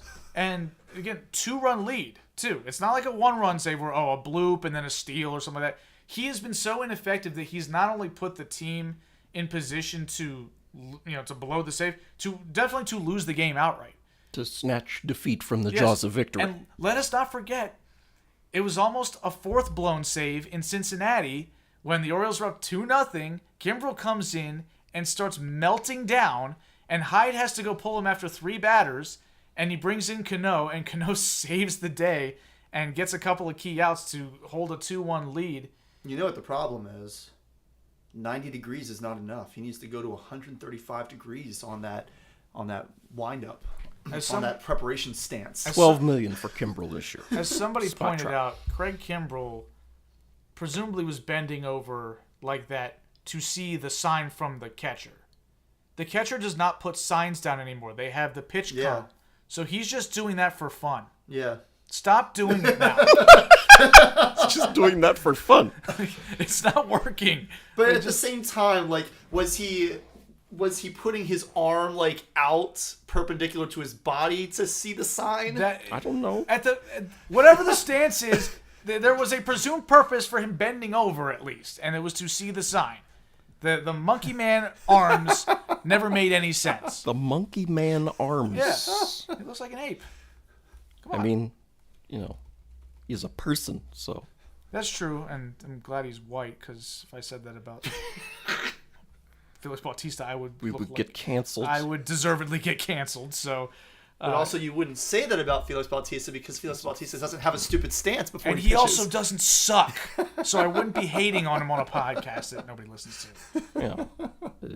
Evan's looking for photos for some Yes, reason. because I'm leaning back from the mic. I took a picture of Craig Kimbrell in 2014, maybe.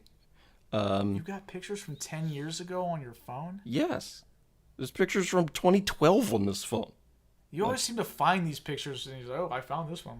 Yeah, they're just in here. Do you not have anything but photos on your phone? Like, my phone is always prompting me like, you don't have enough storage on your phone. You need to delete some photos. I take too many screenshots of tweets. Oh, That's the problem. well, I delete a lot of them. I should. I do go that. through every so often. I just like Yeah, delete. I used to do that. I haven't done that in a while. I gotta clean mine out. Oh, I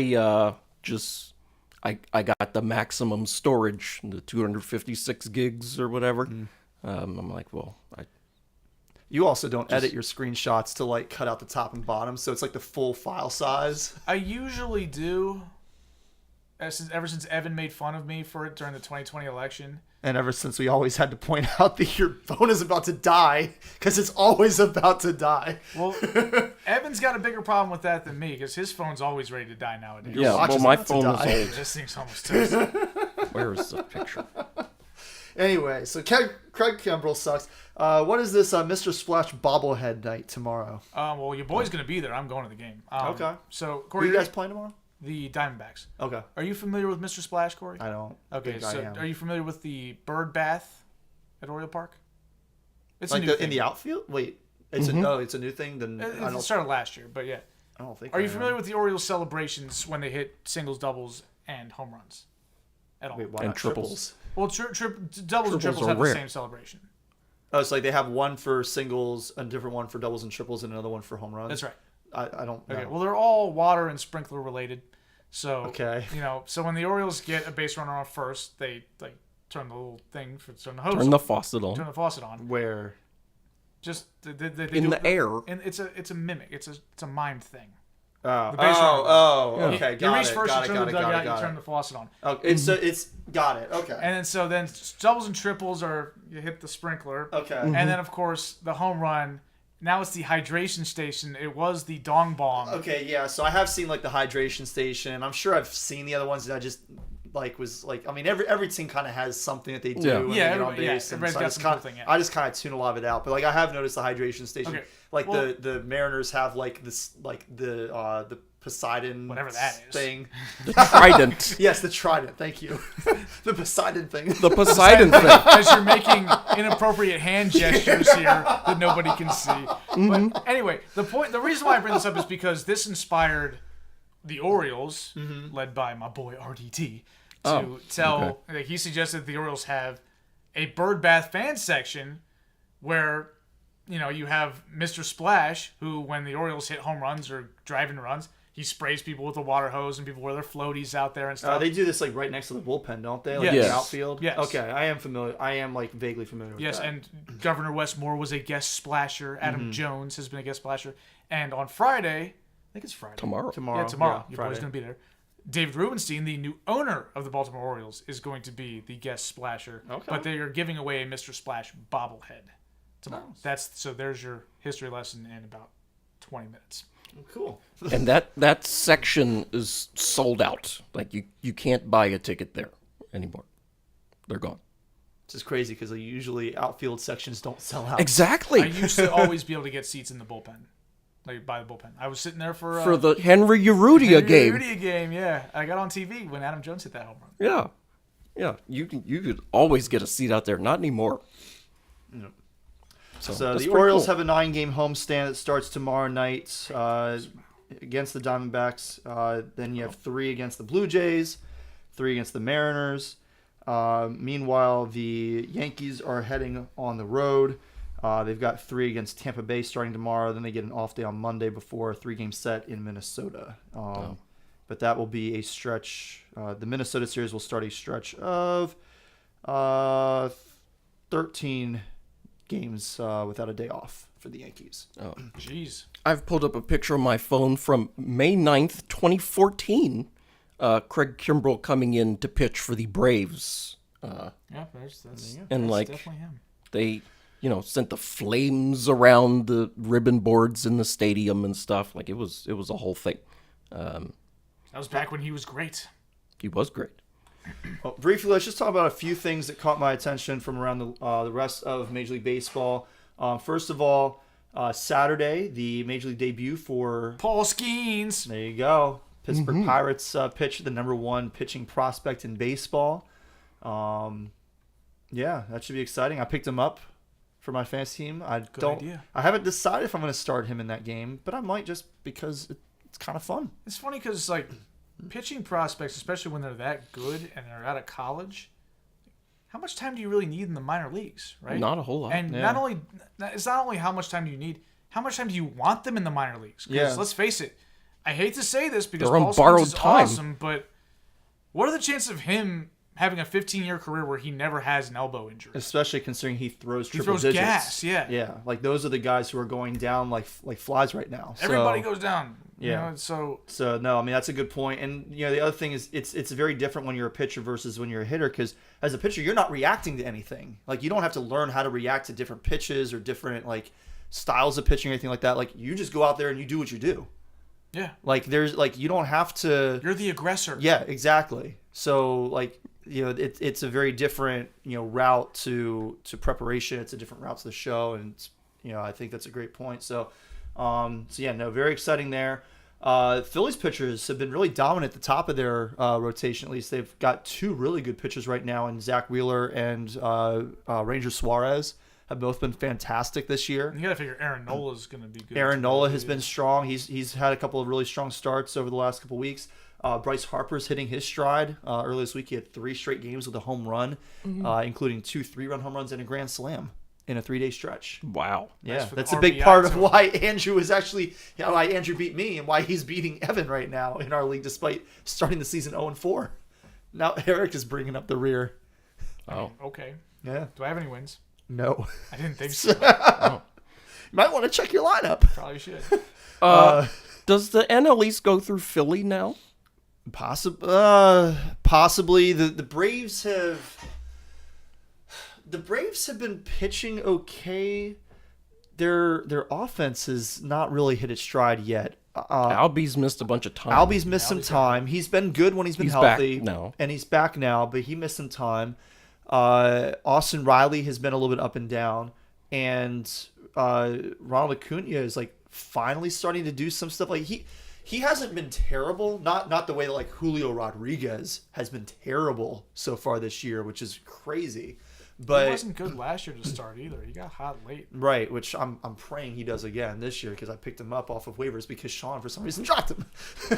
Well, maybe because he was bad. He was bad. I'll be honest. I've been thinking about it at times. I was like, what is this dude doing? And then I'm like, okay, now I kind of get it because I need somebody who I can rely on. Like I finally this week I dropped Bo Bichette this week. Bo Bichette. Yeah, I dropped him for Tyro Estrada, and I've been very happy with that decision. I watched Bo Bichette suck all season, including at Carowinds with Evan. Where the Carolinas come together. Yeah, where Carolina's come together.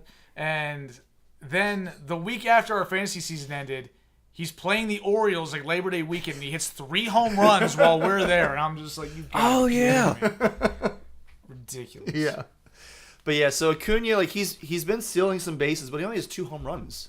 That's not very good. No, like we're more than a month of the season. Ryan We've McKenna got- has 2 home runs. Yeah. It's like an 8 at bats. Like we've got guys who have And he 12 home sucks. runs right now. Gunnar Henderson has 11. Yeah. And he's not even the leader in the AL anymore. Is that Kyle Tucker again? Kyle Tucker hit his 11th yesterday. He hit his 10th on Tuesday, his 11th yesterday. Yeah, Gunnar hit his but 11th then yesterday. somebody else hit his 12th yesterday. I forget who it was, but I was watching it on Fastcast. In the American League. Yes. Okay. American League home run leaders. I'm gonna take look this up really fast. Or actually, I'm I sorry. could look no, it up faster, but the internet it's in not. here It's is not the American League. I was thinking of Marcelo Ozuna, who hit his 12th. Oh, we don't like him anymore.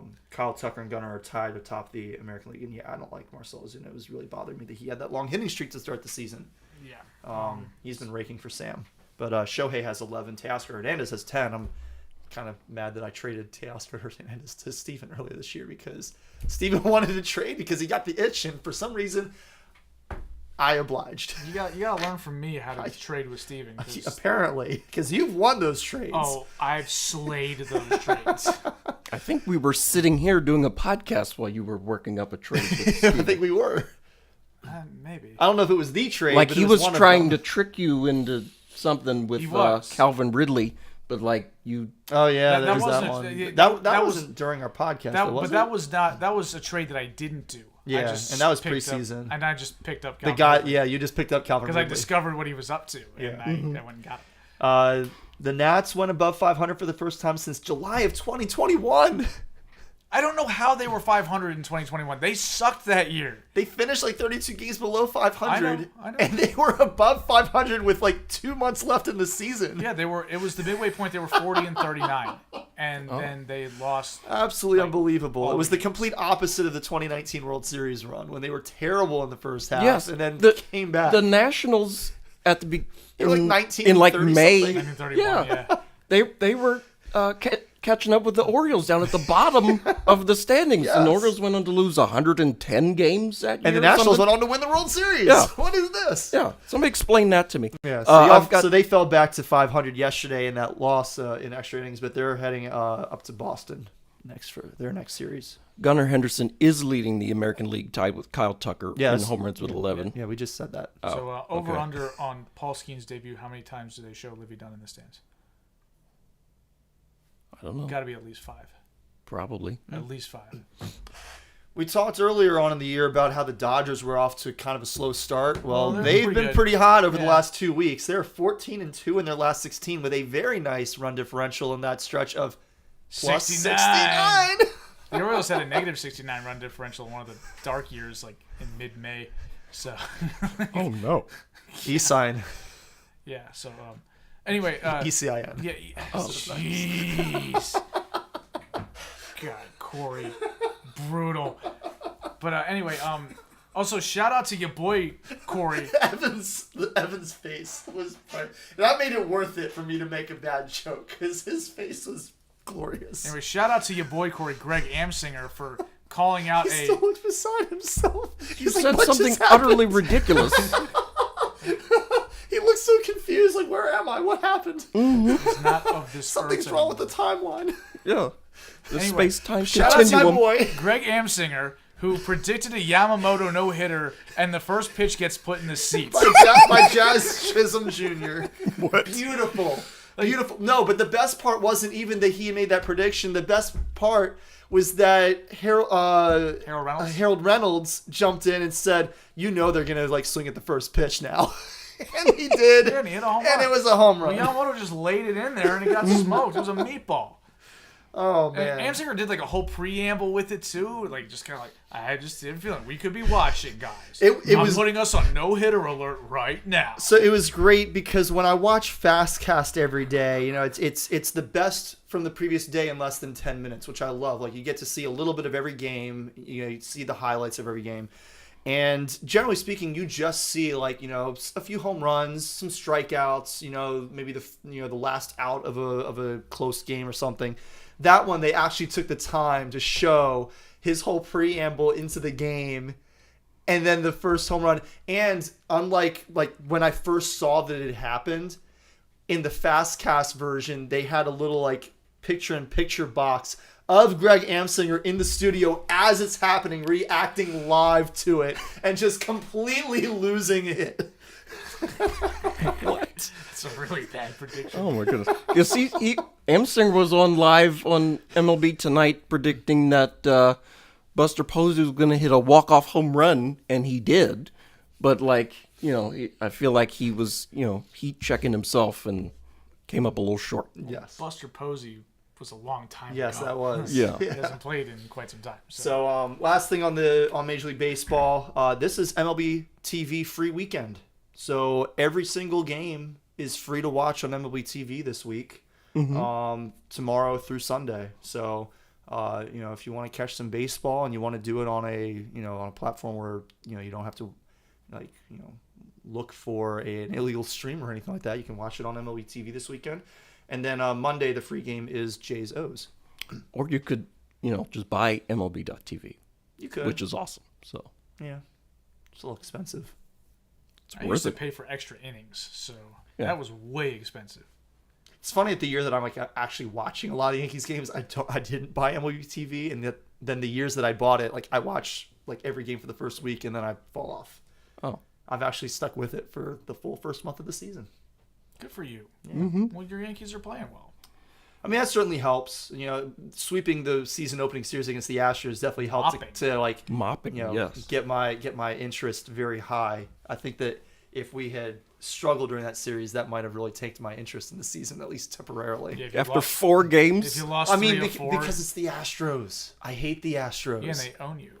So And it always happens. We always we get swept or we get close to being swept by either the Astros or an AL East team like the Rays or the Jays to start the season every year.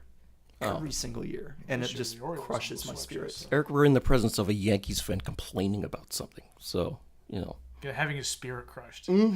Says the guy who complains about everything with the Orioles when they're winning. Well, you got to say we're not used. Says to the guy who is looking at the 2025 opening day lineup when your Yeah. team is tied for first in the American League.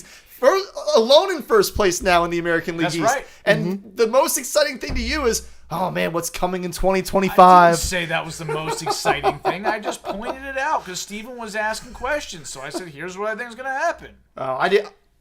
I You apologize just, then. you I just coming in here with as a bull in didn't a see china Steven, shop. I did not see Steven's questions that preceded this. I just saw you posting the 2025 lineup and drooling over it. I wasn't drooling over it. I was pointing it out. This is what I think is going to happen, or what I hope happens. But that has nothing to do with me. I even said it's ridiculous for me to talk about this. I said that before that. I said I can't believe I'm I'm actually going to listing. continue making fun of you anyway. Yeah, if it's a lie, then you fight on that lie. just like Slim Charles and The Wire. You and him both in the same boat. you had an All opinion right. based on nothing. That's all I've got on Major League Baseball. You guys got anything to add? Anything else catch your guys' attention in the last week or two? No. Tim Anderson's baseball savant page is hilarious right now. I highly recommend you check it out. This is not a whole lot of good. Oh, okay. It's- Let's see what we got here. UGLY. Tim Anderson, baseball savant. Oof. -11 in batting run value. not very good. Woo! I don't even know what that means, and that sounds terrible. Well, that's like how they compute WAR. Oh. So he's in the first percentile for batting run value. Yeah, but what about his other stuff? Like his other He's sliders 50, are he's terrible. 59th percentile in base running value. He's at 0 for that. 55th percentile in fielding value. But even though it says I'm sorry, 59th percentile base running value, first percentile batting run value. So he's -11 in batting run value. Right. That's what you Oh said. my goodness. So his XWOBA is 228, which is the first percentile. His XBA is 199, which is 7th percentile. He's first percentile on X slugging, 22nd percentile on average exit velocity, 86.8%. 9th percentile in barrel percentage, 2.5%. Whew. Ooh. Chase percentage, 5th percentile, 39.6%. It's a lot of chasing. K rate, 29.8%, 16th percentile. That's where we were talking about Colton Cowser, and 40% is ridiculously high. 28 percentile would be a high. This is 29.8. What are we doing here? Yeah, it's pretty Tim low. Anderson used to be good at baseball. Yeah, and then Jose Ramirez knocked his head off. Although I think it was kind of declining before that, but Yeah, Well, I mean, yeah, the 'cause- last time that he was top 5% in the league in any StatCast batting statistic was in 2022 when he was top 1% of the league in XBA. yeah, back when he was He's good. been terrible the last 2 years. Yeah, it's been awful. Woof. He's Evan's boy. Yeah. I have a Tim Anderson How did you bobblehead. who posted this that it came across? Because you were not just looking up random people's baseball No, savant I s- pages. I saw it on Twitter. Somebody posted, look at Tim Anderson's page. I was like, oh, I gotta tell people about this. Yikes! Oh. Like, he is under the 60th percentile in literally everything that they measure right now. He's that's bad. That's bad. It's really, That's really That really is bad. terrible. It explains why the give- Marlins are so bad. Let's just for fun. Let's look up Ryan McKenna. Yes, I was gonna say what is Ryan McKenna doing? He's not by qualified. yeah, comparison? Most of only got this. eight plate But like, if he Eight did, too many. but like they do put, home runs. they still like put like, it's like kind of grayed out, but like it'll show like where you would be if you did qualify, Okay. and like his XWOBA, Ex-Woba. XWOBA is like in the 97th percentile. Yeah, because he hit 2 jacks. Yeah, One of them was a walk-off home run. Not this year. he's only got -1 total Oh. run value versus Who am I thinking of? -11 total run value for Tim Anderson. Why is Tim Anderson even playing? Well, Tim Anderson's also played all the games because he has to. Who else are the Marlins going to put out there? Did they Yeah. pay him or did they trade for him? The Marlins did finally get their 10th win this past week. Good for them. Yeah, Have the and White Sox gotten their no, 10th the win? White Sox still have 9, but they are winning right now Ooh. against Cleveland, And guess who Ooh. else doesn't have 10 yet? Colorado. Yep. Yeah, the Rockies. The forgotten bum team. Because we assumed they were going to be bad. Yeah. Not good. Not good. And the Cardinals are looking like they're gonna blow a bases loaded, nobody out situation and not score. Cardinals have been bad this year too. Not as bad as those teams, They but were still bad bad. last year. They were Yeah. real bad last Yeah. year. All right, so that's all I got. Anything else? No, Much it for baseball.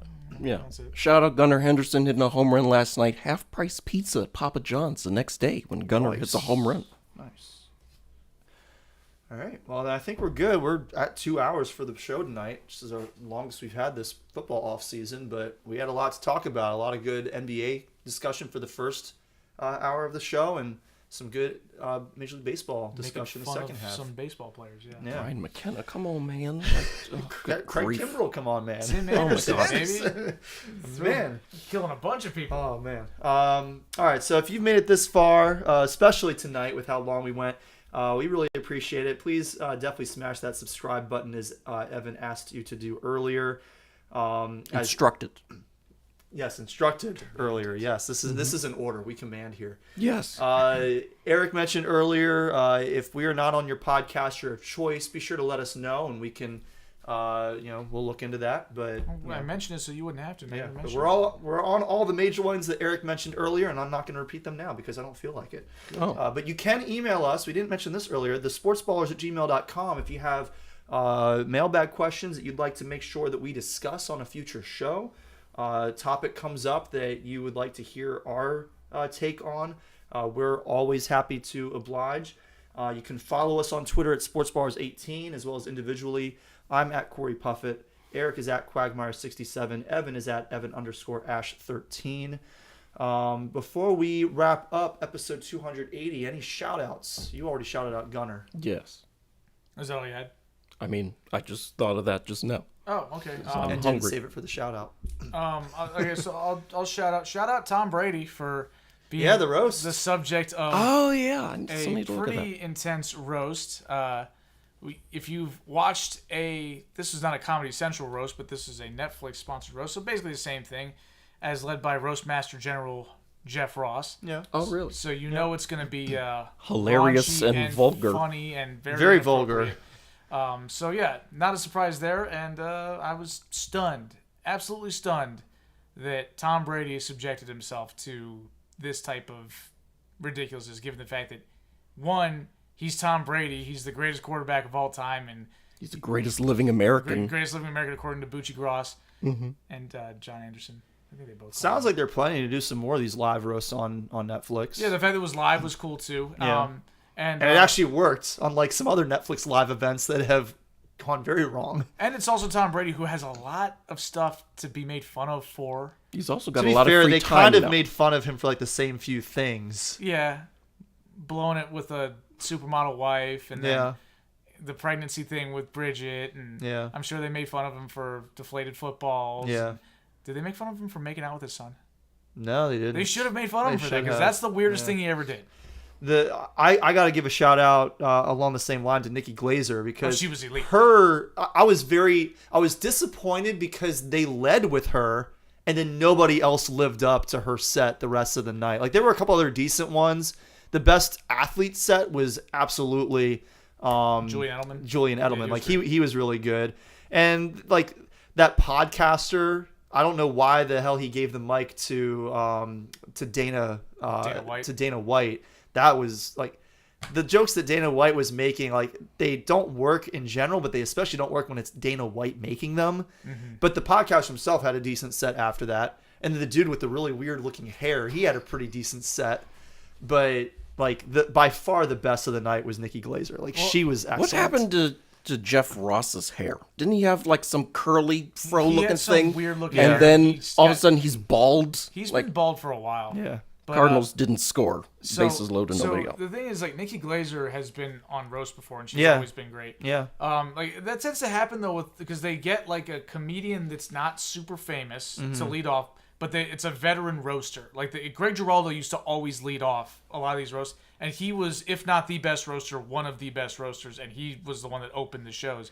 And that works in a lot of those cases because like it warms up the crowd and everything. Yeah. But then when you go to Randy Moss, who just like Randy was he not- would have fell flat even if he wasn't following a terrific act by Glazer. Like Yeah, his just wasn't that good. Like I think- at the end, he's like begging Tom Brady to give him either his first ring or Gisele's ring. I'm like, dude, what are you doing?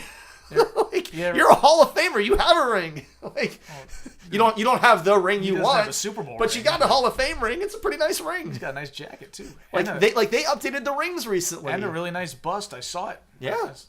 And well, but I think like for the roast, like I think they have the wrong idea. They think that we want to see the celebrities more than we want to see the funniest people. Like they're Right. Like Yeah. we want to see Peyton Manning. I don't know, Peyton Manning didn't roast, but he Peyton sort of Manning's did at the actually end, funny. but Yeah. his wasn't as good as some of the like when he was at the roast of Rob Lowe. Yeah, like, he he was was- excellent. yeah, it was great. But like a lot of people, oh, we want to see Randy Moss. We want to see Bill Belichick. We want to see all these people that know Tom Brady. We want to see Giselle or whoever. we want to see Bill Belichick and Robert Kraft take a shot together. Which was totally scripted. They Yeah. hate each other. Like, And it's- apparently we want to see Gronk just like do a Gronk smash with a shot glass and have it shatter into the audience. Some glass shards just all over the place. He spiked the Lombardi trophy and dented it one time. he spiked Steve Harvey's Lego Steve Harvey on New Year's, and Steve Harvey was so upset. He spiked the first pitch, but yes, he did that. That was a dick move. That was messed See, up. on one hand, I was kind of mad at I Gronk for think, doing it. I think that Steve Harvey was legitimately upset because I don't think that was planned, They didn't tell him that, which is messed up. And that was a Like, you pretty gotta- elaborate Lego thing of Yes, Steve you Harvey. got to at least like clear that, make sure everybody's like in on the joke. But at the same time, Steve Harvey's also kind of a jerk, so Yeah. I don't feel really? bad anymore. Yeah. He is behind the scenes apparently a pretty big jerk, but I still enjoy his content. I mean, his I enjoy Judge Judge is Steve Harvey is Broderick. one of the funniest judge shows out there. I thought it was funny because when they were doing we're way off topic, but they were Really? doing the Jeopardy Masters event last year, and Mm-hmm. they followed it with Judge Steve Harvey. And I'm like, we're going from like the smartest people you'll see on TV all year, and then the this dumbass stuff that's just like. But it was entertaining. It's good TV. He's like singing gospel songs behind there with the gavel and stuff. I'm like, what is going on? What have we done? I enjoy it. It's great. I like it. All All right, right. shout out I've to you, never Tom. heard of that show. Yeah, so shout out to watch Tom that. Brady, shout out to Nikki Glazer. That was a really fun set. Did Jeff Ross do a set?